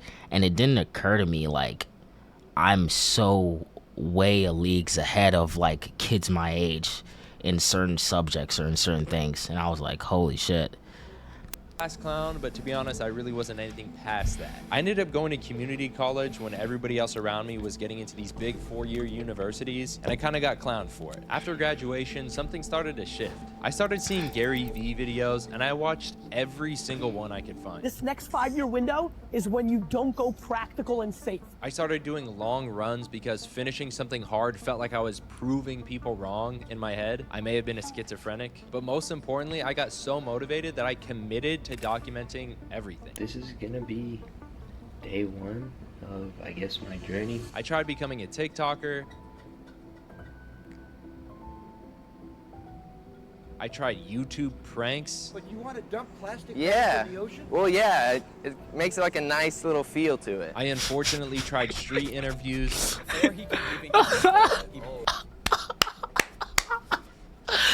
Oh my god, I'm not trying to clown this dude, but that doesn't work for everybody. Like I get, like, I see him doing the trend, and like I see him doing all that stuff, but like that doesn't work for everybody. That's like saying, hey, do Shopify, do drop shipping, you're gonna be successful. But it doesn't just work like that. It doesn't just work like that. Drops his pants, and it's all over the back. I don't know what I was thinking, bro. None of it worked, but I kept going. Every single day, I wrote the same line in my journal. Millionaire by 21. You can do fucking anything. I'm not even there yet. Like, I'm gonna fucking go get it, and anybody can. I was honestly smoking that Gary Vee pack, and I was just super motivated. Then one night, my boy Nick invited me to a party in LA. He was part of this YouTube group called Free Time. I didn't even really like parties like that, but I wanted to meet more people that were making good money. When I get there, it's this big house with armed security outside and people everywhere. Nick then introduces me to this guy Jason, who was the talent manager of their YouTube group. I'd already had a few drinks at that time, so with absolutely no plan, I just asked him, yo, can I be your assistant? He laughed and thought I was joking, but I was 100% serious. Come on, bro, please. So when am I starting? I didn't even know what the job would be, but I didn't care. I just wanted it. Now cut back to the exact shift that I was picking up poop like a Disney movie. After the shift, Jason calls me. My good friend Jason offered me a job or an internship for 1 month trial. See if I had what it takes to, you know, be his assistant. I then went into my next shift and quit with no notice. And my first tasks were to put LED lights under his bed and get on a ladder and put pictures on the wall. About 2 weeks in, he started a management company for TikTokers, and that was my first time sitting in on a real meeting. And for the next 2 weeks, I showed up before everyone and left after everyone, or I drove from my college classes an hour away just to be there. I overslept, so I got no time. Killed it today, worked 10.5 hours. By the end of the 30 days, Jason pulled me aside and said, we're gonna bring you on for $3K a month. I could Damn. not believe it. Damn, that's not bad. At what, 18, and when was this? Like, well, the video was 5 months ago, but at 18, let's say it's 2016, 2018. That's not bad. That's not bad for an 18-year-old. That's not bad. Yeah. I called my parents and I told them I wanted to drop out and pursue this full time. Now I'm currently the Talent Partnerships Coordinator at Talent X Entertainment. I was way in over my head. I would be in the bathroom looking up YouTube tutorials on how to make Google Sheets, send out calendar invites, and even how to email people. And the people at the company noticed that. So real. So real. Clash Royale on the toilet. So real. So real. Pretty much so immediately real. and told Jason that I probably shouldn't be there because I was too new. But thankfully, Jason had my back and said that I could just be his personal assistant instead of working with the rest of the team. He then got so busy with larger company stuff that I got to kind of manage his creators secretly. That I pretty much had to take over the entire 15 client roster as a nobody, as somebody who didn't know what he was doing, just figure it out. Over the next 8 months, I convinced my parents to let me pause college, and I spent every single day working like crazy, and I learned everything from managing talent to calling brands to landing deals on my own. And then at night when everybody's like done with work and having fun, I had to keep on staying in my fucking seat and working my fucking face off. Eventually, they decided to sell that company, so I left and started doing it on my own with the help of Jason on the side. Then I was able to land a deal 10 times bigger than I had ever done before. My cut of that deal was $25,000. The most money I've ever received. Ever. I moved out of my parents' house and was excited to keep going, but unfortunately, after that deal, I was in for a rude awakening. So after that $300K deal, I thought I was a certified businessman. You know, I learned how to sell and middleman brand deals, but I didn't really want to do that forever. So Jason and I decided to build something bigger. It was a tech platform called Mecca, which was going to be Discord with subscriptions built into it. People are upvoting, people are interacting, seeing the general chat. What are these photos? What are these? Jaden Ross. Probably means we're going to start seeing a few new faces around here. I'm sorry. It just looks super corny. Oh my god. There's polls. We went all in for a full year and pitched investors almost every day and got over 100 no's. I believe we had like 66 no's so far up to this point from VCs. Before every single meeting, I'd get so nervous that I could throw up. That heart-sinking feeling. I have that fucking feeling every single day. I was pushing myself so far out of my comfort zone every single day, I was starting to lose my mind. It's been 2 years of uncomfort and just pushing myself and pushing myself. Wait, before he continues, it's crazy though.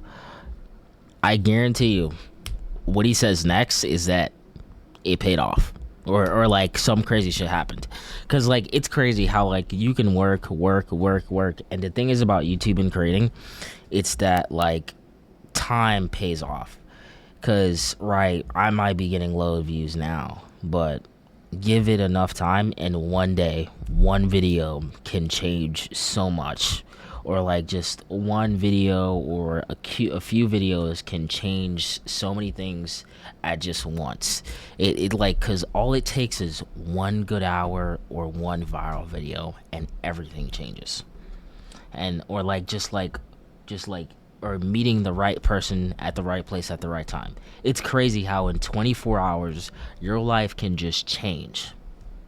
There's really nothing to lose for me at this point. We were taking L after L with absolutely no money coming in. I started to wonder if I should have never dropped out of college in the first place, and if that one big deal was just a big fluke. That was the hardest year of my entire life. But little did I know that soon after, my life was about to change. Then we saw one of Jason's old clients make $100,000 in a single month off a Snapchat show. So we then reached out to Snapchat to pitch them on bringing our creator connections to Snapchat.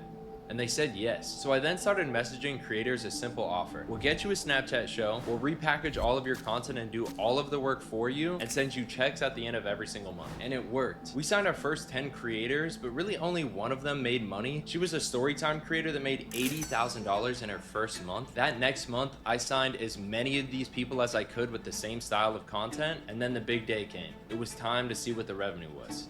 All right, here we go, here we go. Here we go, here we go, here we go. Okay. Come on. 1, 2. Yes, that's great. That's 8 day total. That's only 8 days. That is 8 days. Wow. So that's fucking really good. That's like a lot of money. I then checked my number and I had made $50,000 profit to me in a month. You know, why can't I have a 100K a month? I do think I can double it and make $100,000 in December. So mark my words.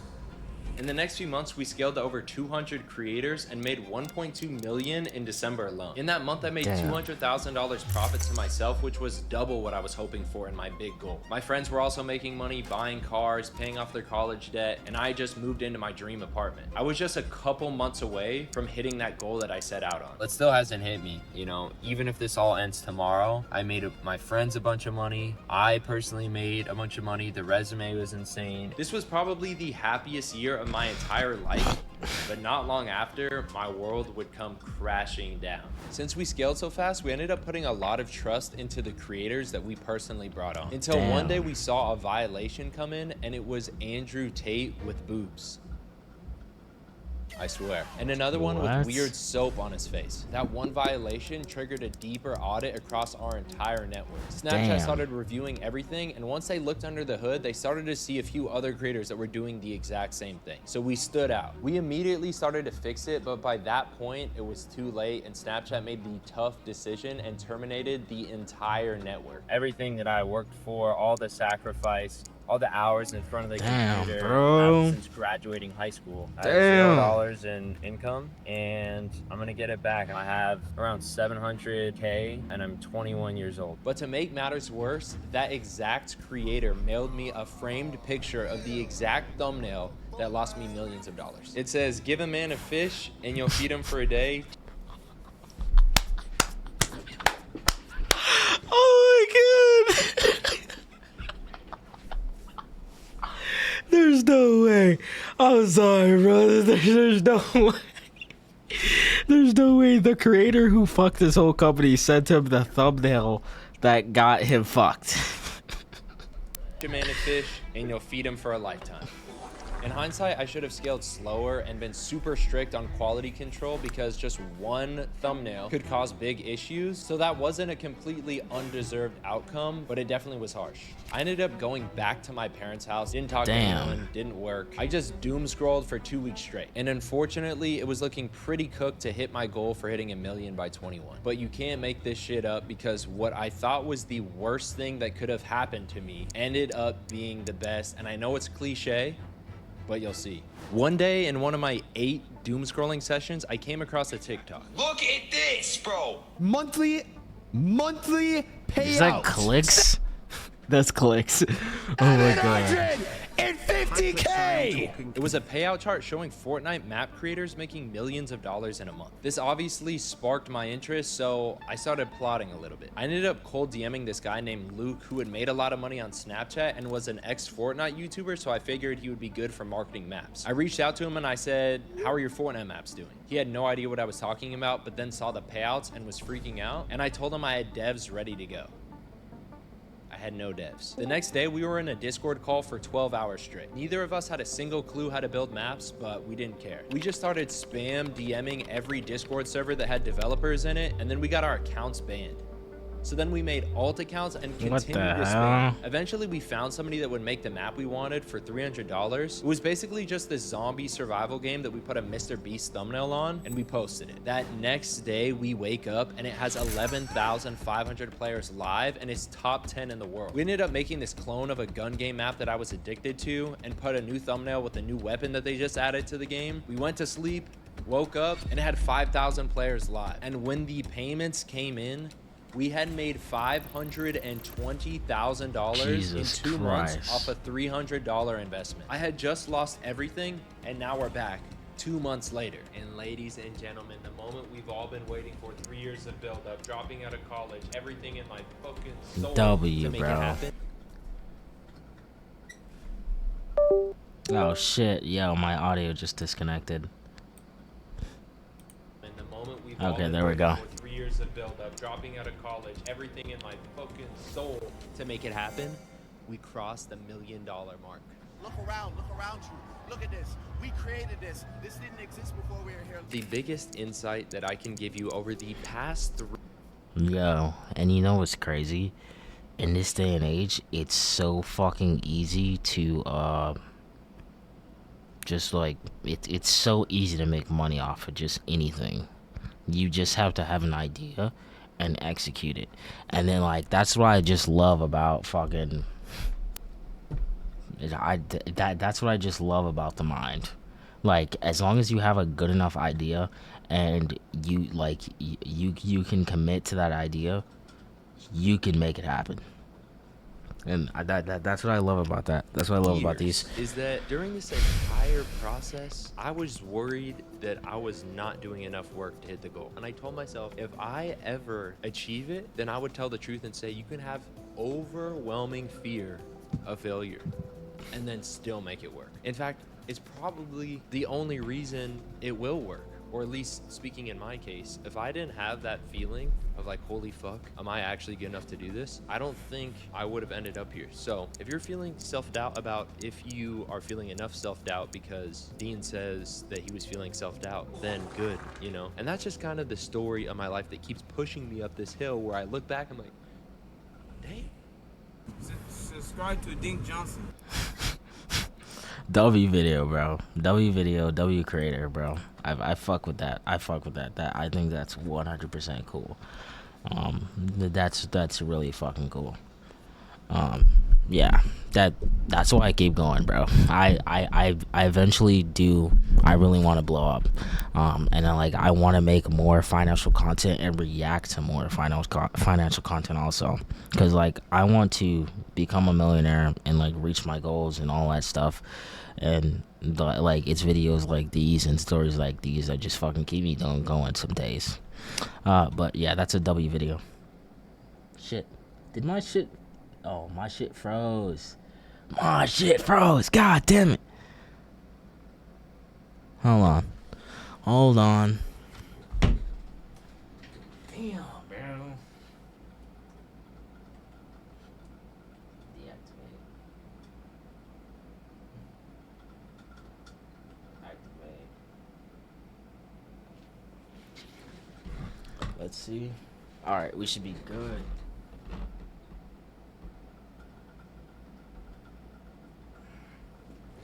Alright, we're good. Alright, it's finally working. There we go.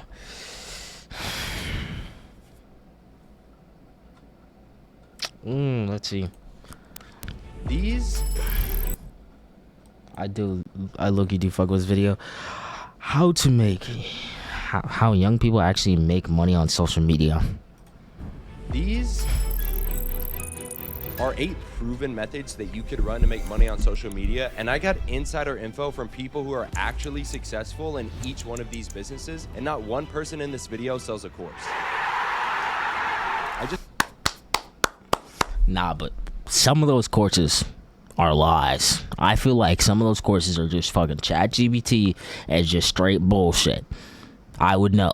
I signed up for a few. I just want to note that half of the people have already dropped off this video, and about 99% of you will not act on any of these methods. So to the 1% that actually try, it has never been easier. Starting off with probably the best method to make the most amount of money. Building a personal brand for e-commerce. A personal brand gives you instant leverage to your first 1,000 customers, and physical products could just be one of the best vehicles to make money. Take men's grooming, for example. It's a $95 billion industry, and to capture just 0.1% of that market, But if you guys do like the merch, I'm working on merch right now. So you know, if you think it's cool, you know, comment down W merch if you think it's cool. I am working on designs right now, so you know, it would be much appreciated if you give me feedback on the merch. Hold on.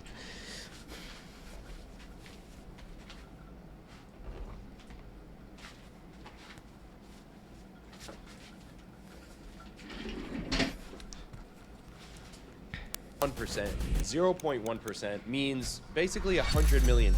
This is Lance. He's 22 years old and he's doing exactly that. He started Base Body Works, which is a men's hair care brand. In just 3 years, one of his products sells every second of every single day. They now have over 500,000 customers. Here's his advice for anyone wanting to start today. First, you're gonna want to choose a niche that you have genuine expertise in. I didn't even want to fucking talk about hair. I wanted to be a Minecraft streamer, and then I wanted to be a fitness influencer, and then I was just like, ah, fuck it, I'll talk about hair, like I said before, because it's like, I'm gonna be a barber. And it was doing well, so I just kept doing it. Focus on what you already know rather than chasing trends. For Lance, it meant leveraging his expertise in cutting hair since he was 14 years old. Next, he says, Yo, hold on, go back. Wait. focus on what you already know rather than chasing trends. For Lance, it meant leveraging his expertise in cutting. The Oculus while cutting the hair is devious. Cutting the hair is devious.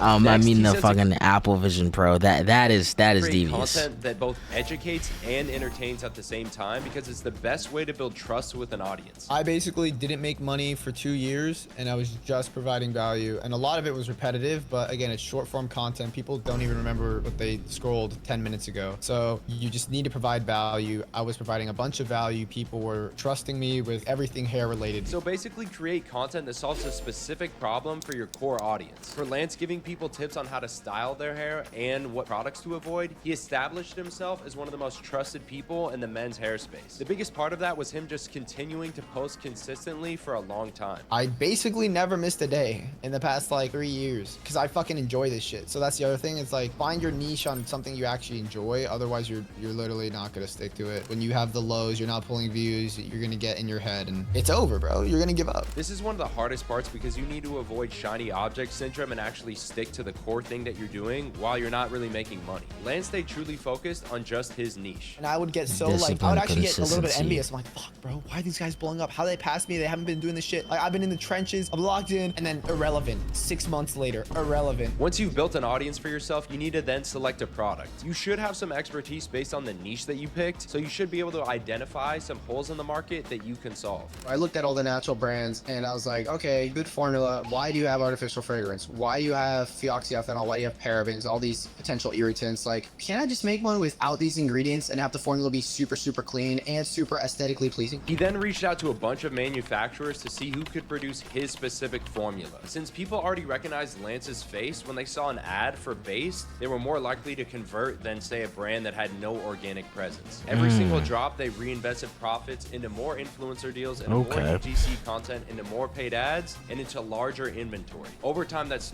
I'm sorry that I'm not talking. It's just that this is very informative information and I like it. snowballed into selling a product every single minute of every single day. And with 500,000 customers and an average product cost of $25, you can do the math. It's like if you have to sell something, then the product's not good enough. Or if you have to feel like you're selling, then the yeah. Like, let the product speak for itself. Talk about it, but don't be like, oh, guys, like, okay, we ran ads like this, like flash sales and stuff, but like, that shouldn't be your content. Lance's whole approach is to never feel like you're selling anything to your audience. Instead, he's simply putting people on to products he actually believes in. This approach creates customers that trust you rather than feeling like they're being marketed to. So choose a niche you have genuine expertise in, create consistent value-driven content to build trust, then develop products to solve their problems. This method may be slow, but it's the best for making the most amount of money. This next one has been one of the most stable methods and will continue to be around for a long time. Faceless YouTube long form. This method is when you make videos without putting your face on it, designed for a specific topic that will get enough views to generate AdSense. The cool part about this method is you can make videos one time and get paid for years after. This is Sacred. He's 18 years old and has been doing this successfully for years. He started off with a Lego channel, but has since then expanded to many other faceless channels, and he makes around 100K a month off them. This is exactly what he said to do if you're just starting. The easiest place that you can start off with is usually clip-based compilations. Now, you can't literally just take a bunch of videos and upload them to YouTube because YouTube will not consider that original content. But what you can do is you can add narration, you can add commentary, you can add your own opinions, you can add extra context to the clips and sort of edit that together. And that way, people will click and watch for the primary thing, which is actually the clips themselves. And then you can just add to that with your narration and everything. This is basically a legal way to take other people's content, and I fully support it. They will be playing that clip in a future court case. In that basic format, you could probably do the work yourself, but if you want to immediately hire people, you can find editors and thumbnail designers on Twitter, YT Jobs, or Fiverr, or if the job is basic enough, you can hire a hardworking friend to do the task. I then asked him, how do you even decide on what channel to do? I would do a bunch of research on YouTube and find a particular niche that a lot of people are interested in, but doesn't exactly have a high quality standard. And then I would essentially make videos similar to what's going on in the niche, but just make the videos better, put more effort into the videos. He said, once you find a niche that you're generally interested in, think about what that audience might also like. So for example, I would look at an airplane documentary channel like Green Dot Aviation, and I would think about, okay, what would this audience also be interested in? And let's say they would be interested in car content or tank content. I would then go into those niches and look for content there. And if the quality of the content wasn't as good as Green Dot Aviation and it was just low quality stuff, but clearly there was an audience for it, I would then make videos similar to Green Dot Aviation and essentially just make it in a new niche where there's a full big audience that's untapped. Ideally, you're going to want to choose a topic. So it's like choosing a specific niche that has a big audience and then like working off from that. I mean,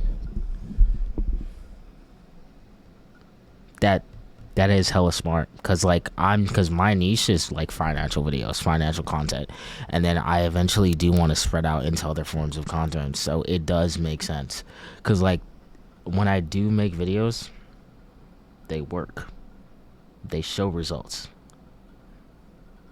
You already understand. That way you can spend more time making good videos instead of figuring out if what you're saying literally makes any sense. After tremendous glazing, he did share the Krabby Patty formula, which is basically iterate on your last video. You're not going to find a single human being on the planet who's going to fail like YouTube if they're improving 10% every single video over a long enough time horizon. That's literally the blueprint to see.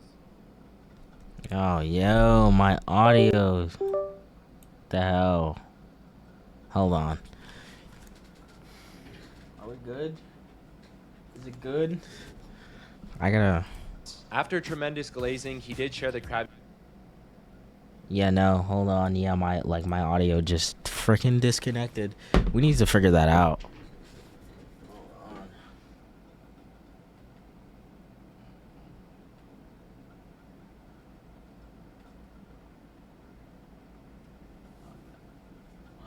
Capture card. My bad. I need to low-key figure that out, because like my capture card like just randomly disconnects. We don't like that. That you already understand. That way you can spend more time making good videos instead of figuring out if what you're saying literally makes any sense. After tremendous glazing, he did share the Krabby Patty formula, which is basically iterate on your last video. You're not going to find a single human being on the planet who's going to fail like YouTube if they're improving 10% every single video over a long enough time horizon. That's literally the blueprint to succeeding in this. Your analytics will show you exactly where you need to improve. If you see your analytics not being that good, if you see the retention being bad, if you see the CTR being bad, try something new. Maybe try something new with the intros. If the drop off after 30 seconds is really high, then make the first 30 seconds of your next video different. I then asked him what the biggest reason why some people fail at this. I'm gonna try that. We are going to try that next video. We are. Number one thing is, yeah, people quit early, and then they're also have that entitlement of like, well, in my video not getting views, I worked so hard on this. You always have to have the mentality of like, I messed up making this video, I did something wrong here, how do I improve from it? The second thing he mentioned is trying to do too many channels at once. You really only have a chance if you're doing one at a time, because one channel is 1,000 different things, and if you try and do 3, you're completely cooked. It's simple. Keep trying to improve on your last video, and over a long enough time horizon, you will make money. This next one is definitely underrated, especially with the threat of TikTok getting banned. Instagram theme pages. Running Instagram pages has been a method since the dawn of time, but it's become way more profitable again. This is basically when you make a page that's dedicated to a certain genre and you curate clips to then repost onto your page. This is Dylan, a 27-year-old who helps build fanfics that has paid out over $100 million to creators, but more importantly, as a side hustle, runs Instagram theme pages. In the past 6 months, he's built the pages to do over 300 million views a month. He's a bit of a gatekeeper, so he won't tell me exactly how much he's making, but I've heard of people selling their... He's gatekeeping the method. He's gatekeeping the method. Instagram pages for 6 figures. This is the advice he gave for someone wanting to start today. The first step is to zoink what is already working. Find a profitable niche. To do that, you're going to want to search key terms in the search bar like movies, TV shows, comedy, and scroll through those pages. Ideally, you're going to find a niche with dedicated fans, where there's ads already running, and where it's easy to get content. Find a page that is doing well, and then if you have half of a brain, you're gonna see the most obvious optimizations. The best optimizations are posting more frequently, making clearer branding, adding branding to the actual post so people know what this page is about, and then doing some carousel posts instead of just reels, because most users spend more time on the carousel post, which sends a better sign to the algo to get you some fucking views. Once you found a niche and what improvements you want to make to it, you want to make consistent templates. Imagine I'm doing a King of the Hill TV show, where people are gonna see that on Instagram Reels. They're gonna go, oh my God, I love King of the Hill. I have to follow this page, right? You just get a bunch of the YouTube compilations of King of the Hill. You give those to a VA. You explain to them, hey, go clip this. There's a software called Snap Downloader,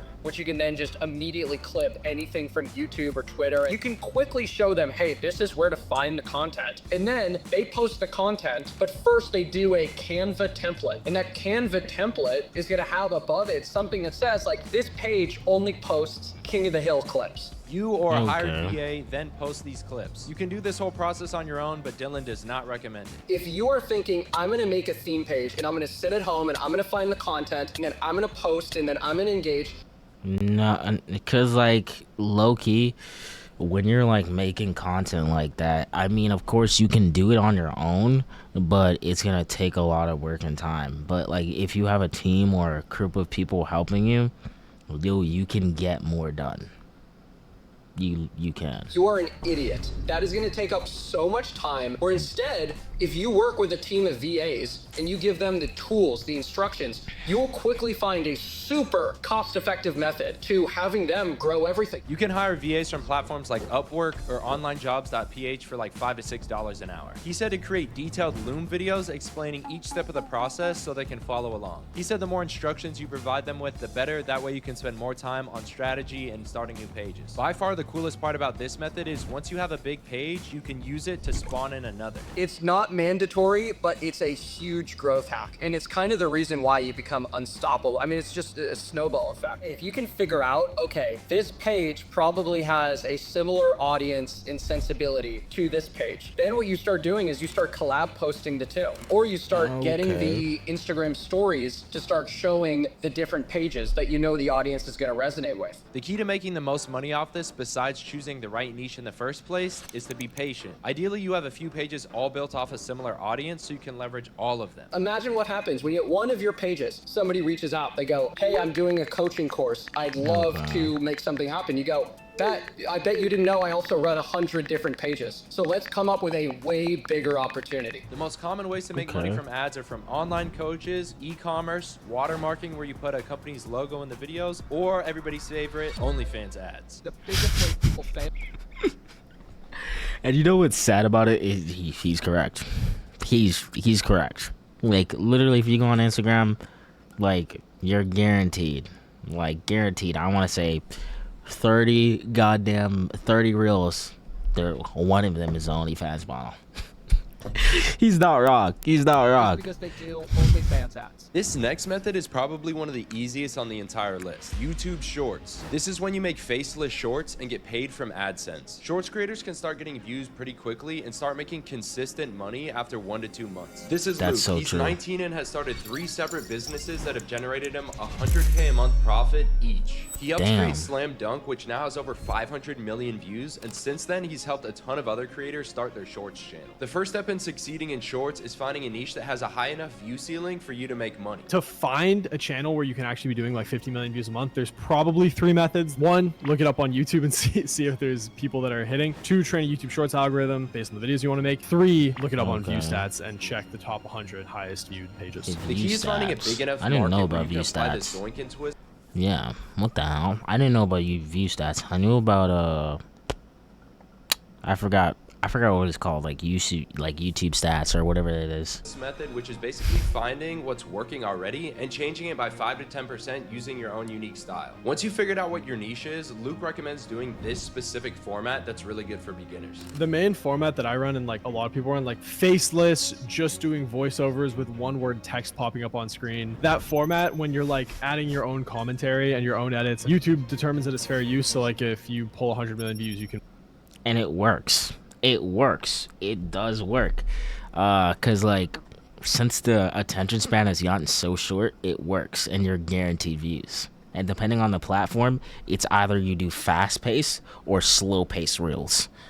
Monetize all of that money on shorts. Like you don't get copyrighted for it. This approach basically lets you steal popular content by adding your own voice and opinion. Someone like Mr. Beast spends millions of dollars on his video, and you can just take clips from it and talk about it and still appeal to his massive audience. This specific Mr. Beast niche is a little bit competitive now, but there's plenty of other fan bases that you can do the same thing with, or really any other topic that a lot of people are really interested in. The great part about this method is it's basically free if you know how to edit, and the barrier to entry is a lot smaller than people realize. This entire interview I've had open, like this random Fortnite YouTuber that I used to make videos with like 3 years ago, and he's telling me he's like making 7K a month just posting like Fortnite memes. And then I have another guy that reviews food and he's doing 10 or 15K a month. I have another guy that just talks about facts Big that I queso talked about spam. before, doing 10K a month. There's probably 100+ people that I know that are making like $5,000 to $15,000, $20,000 a month just on shorts. The skills you develop creating shorts pretty much apply to every other method on this entire list, so it is a good starting point. Out of all of these methods, there's more stories here of like, if you're a beginner, this is probably the place to start, because you can make money, you can get into the consideration cycle. It puts you with this group of people that are also trying to grind and make videos. Luke says the blueprint to succeeding in this is to just slightly improve your last video. Like, okay, well, 60% of people clicked off in the first 4 seconds. Maybe my hook was bad. And every video, like before you make your next video, you should get the analytics of your last one and be like, okay, this is what I think I could do better. Do better the next video. And then when you make 100 videos, you're just going to have the best videos in the niche. There's no way that you don't. He recommends creating a checklist of exactly what could have been better in your previous video, so you can apply all of those learnings to your future video. By doing this over and over again, it's inevitable that you're going to be making good videos. He did mention that shorts is very momentum driven, and to not get discouraged with your early videos not getting a ton of views, because once you get momentum, all of your earlier videos will start to get a ton of views. Our first 30 videos or something like that. Yep.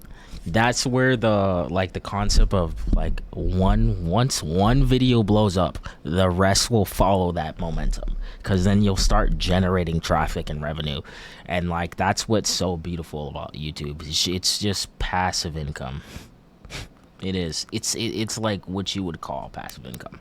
Flatline at 5,000 views, and then now those same videos have 5 to 10 million views. All of these videos that are getting no views, they don't actually have no views forever. You just have to get momentum on your channel to get them to get views. Because of this, getting tens of millions of views is not as daunting as it sounds. YouTube has 2.9 billion monthly users, which is half of the people in the world with internet access, so trust me, you can get that amount of views. This is a great method for people who want to tangibly make anywhere from 2 to 20K a month. You're not going to be ultra wealthy from YouTube Shorts, but it is very easy to start. So pick an English-speaking niche with a high view ceiling, slightly improve or tweak on what's already working, consistently improve on your last video, and actually stick with it long enough to give it a real chance to succeed. 3 months of Actually, I just got a YouTube video idea from this. Oh, starting my own clothing brand, just from nothing. I don't know anything about clothes. I'm good at Photoshop. I'm Photoshop certified and Adobe, and then I just made this on a whim, because I'm dead serious about reaching my goal of reaching $500,000 or $1 million by the age of 25. So possible future idea, near future.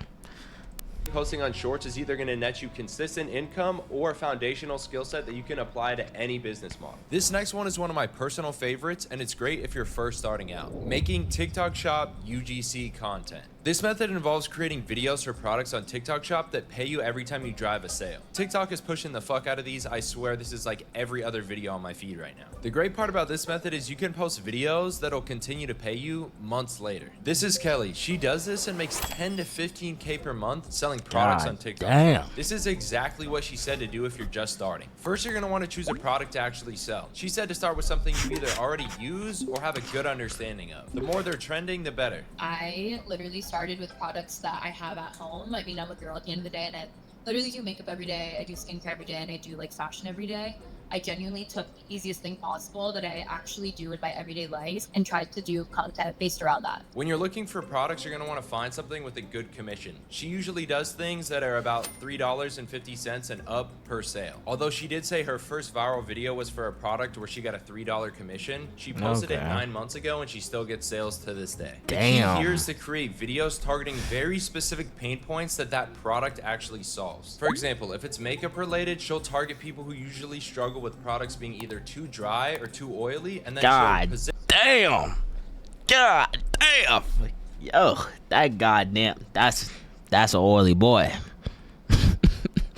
That's an oily boy. Something that solves that. She also mentioned that creating controversy in your video is great for driving sales. Controversy really, really works because it sparks discourse, and like that's the most important thing. My most viral video is like at like 5-point-something million, but I literally opened up with saying like, I will never like those eyelashes that look like spiders are coming out of your eyes. This method is all about posting a crazy amount of videos. It's not about making super ultra high quality. It's more about volume. Kelly posts about 5 times a day targeting these specific pain points. The more you put out there, it's like the more you're going to get in return. And it's kind of like planting seeds instead of like, it's not going to pop off the first hour that you post it, but honestly, maybe 2 months later it will. She said the biggest obstacle with this is simply just getting started. Just make a video.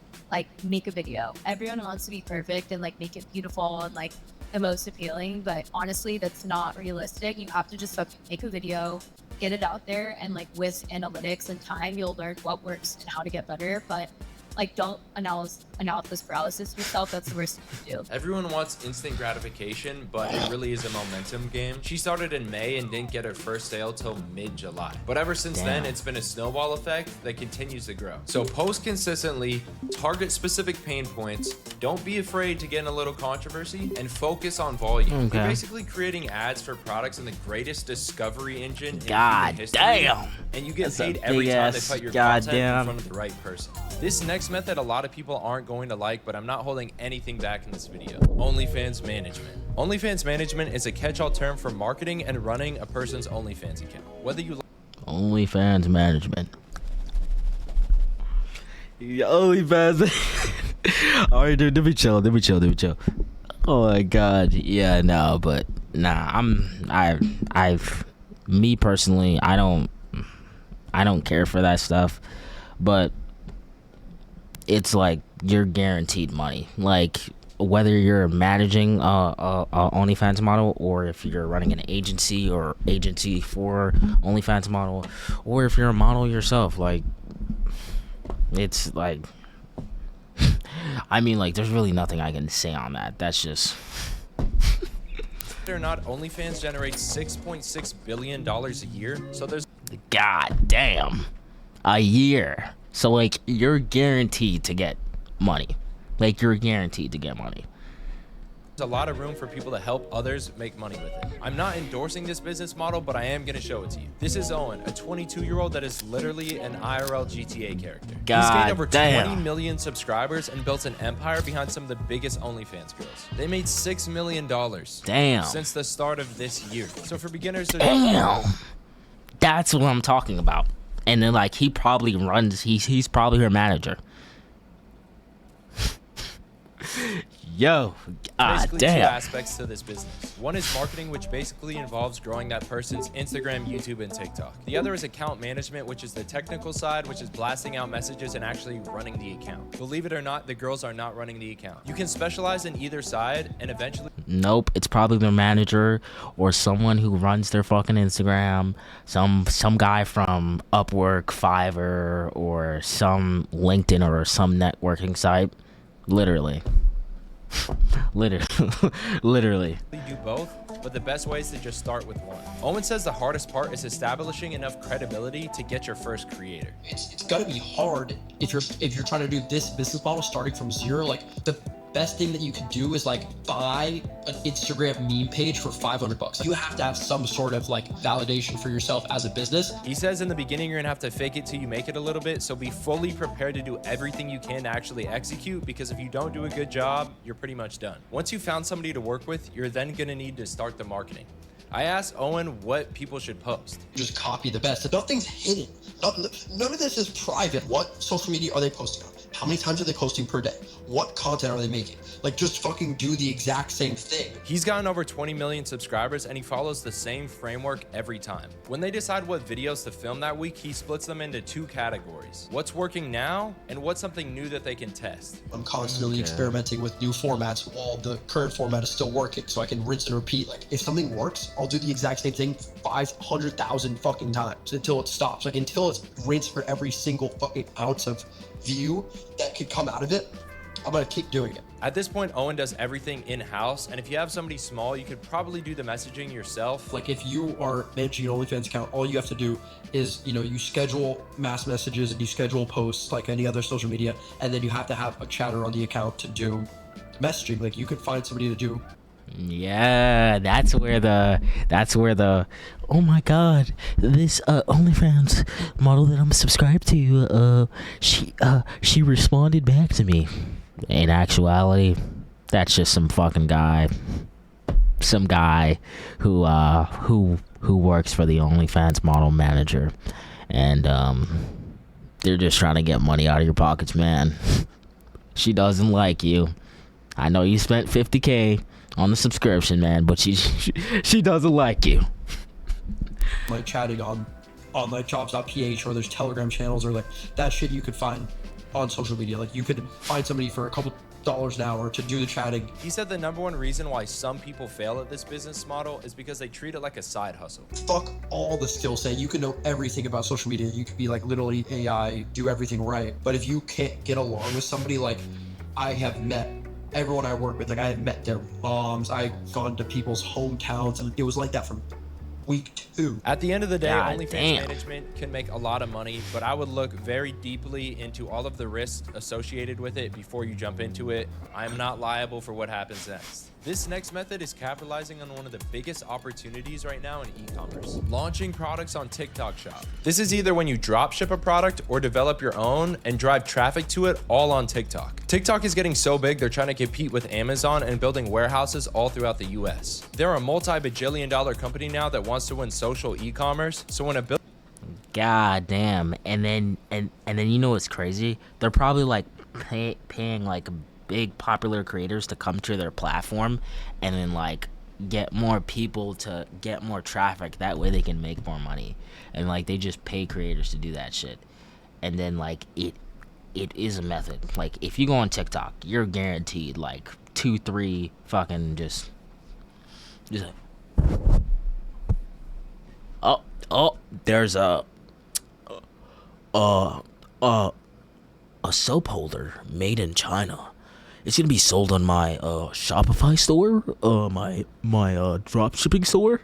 But it's the method. That's how you can generate traffic. And then when I tried drop shipping, it was like I was so new to it too.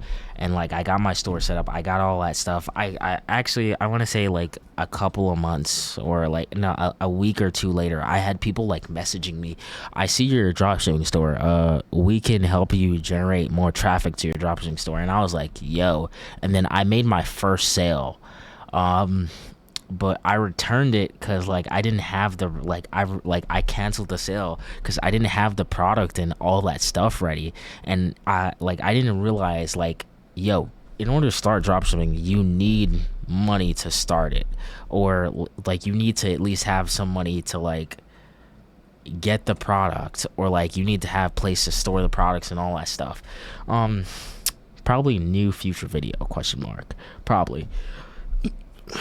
But yeah. Company needs your business model to work, you're probably in a good position. This is Costify, a 17-year-old that has generated nearly $70,000 from launching his own products on TikTok Shop. This is what he said to do if you're a beginner. The first step is actually getting on TikTok Shop, which is only available in the US, UK, or some parts of Southeast Asia. Costify is not in any of those countries, so we partnered with... So just imagine you're not in those countries. You're fucked.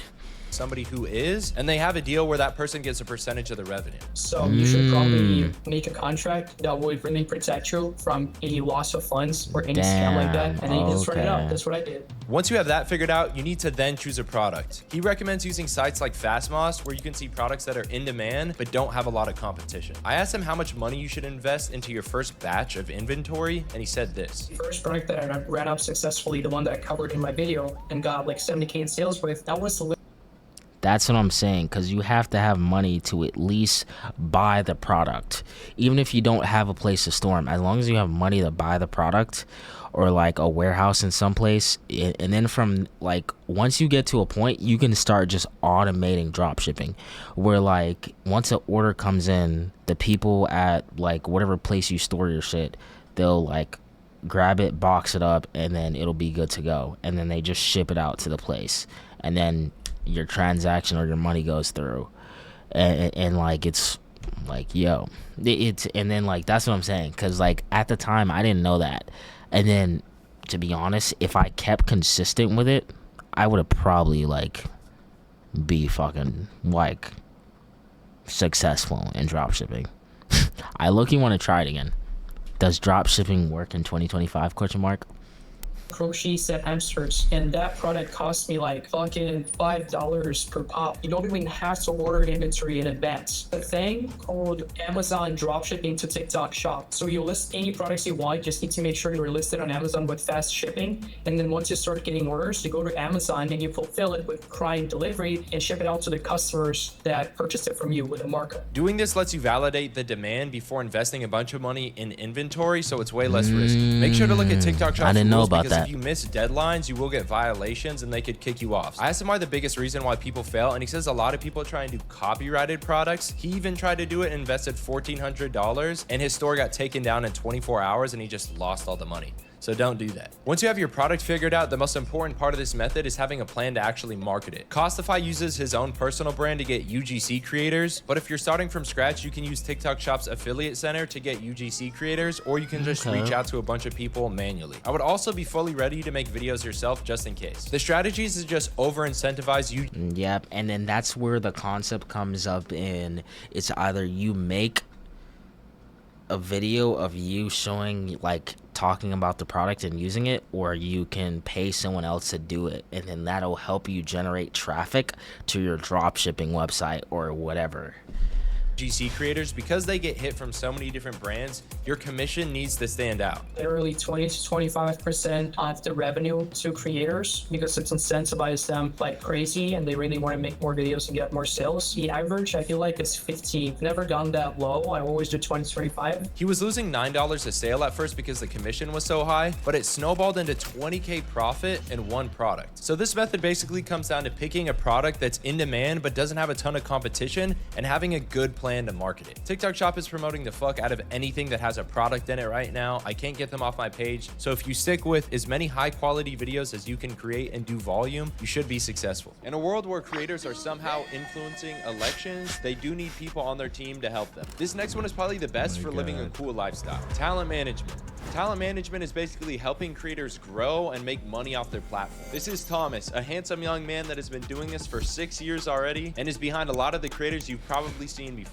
He's constantly running around the world or at local Costco's doing his thing, but he makes really good money and he lives a cool life doing it. This is his advice on how to start. So the first step in talent management is deciding if you want to do it on your own or join an existing agency. Most successful managers would probably tell you to join a company first. I would probably do cold outreach, but I'd also join a small company. When there's not a lot of team members, but you're doing a lot of big stuff, you get to touch everything in the business. Whereas if you joined like a big company from ground one, you're going to work in the mailroom for like 3 years, then be an assistant for another 3 years. Now 10 years later, I could have been, already doing stuff that's actually popping at a smaller company. You basically get to use the company's validation and resources while you learn the ropes. This should help you build your own personal brand connections and relationships with creators that lead to your first sign. I was working with... Yeah, because then you'll be able to network and then also kind of like give yourself a background or something to work off with, or like basically something like that.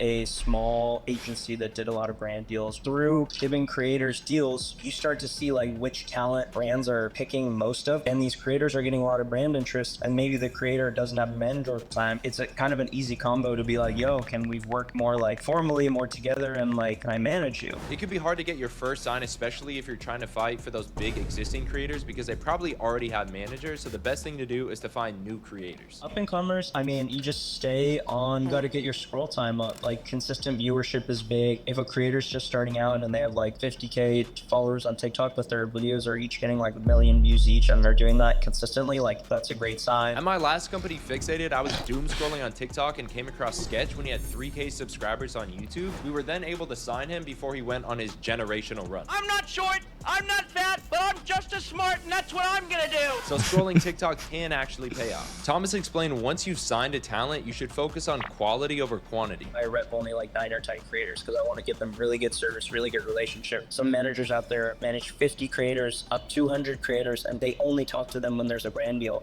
Not that that's bad, but some creators in That's that kinda 50 sad. or 200 list might want someone that's more like close-knit. I asked him the biggest reason why somebody could fail at this. You have to be really selective with who you choose to work with. If you're gonna send 10 emails to lock in a deal, you know, The why do content that with quality. a creator that's only charging $500 when you could be doing that with one that charges 5,000? You always have to think from the brand's perspective, right? And again, why you should start from the brand side. You get to hear how they're spending, what they're considering when they're trying to spend with talent. So then when you go to actually rep talent, you can be like, I'm only gonna rep talent that I know it fits the brand's criteria, like from what I learned when I was working with brands. So start off by working with an agency so you can learn the ropes and basically get all the connects. Be strategic about what creators you sign, and make sure to actually build genuine relationships with the talent, because there's always a manager promising more deals, and if you don't have a good relationship, you might be cooked. Your first sign is going to be the hardest, but once you have one, it's a lot easier to get your next, and that kind of snowballs. And most importantly, put everybody in a 360 deal and juice them for every dollar that they have. This is the part of the video where I increase your chances by 50% in any of these methods. Step 1, get a co-founder. Doing it by yourself is just way harder. Having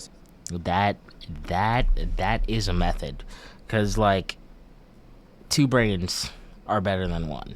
And then like when you have someone there to help you, or like if you're working with someone, it sometimes really does help. It really does help. But I feel like it really all depends on situation. Whatever works for you.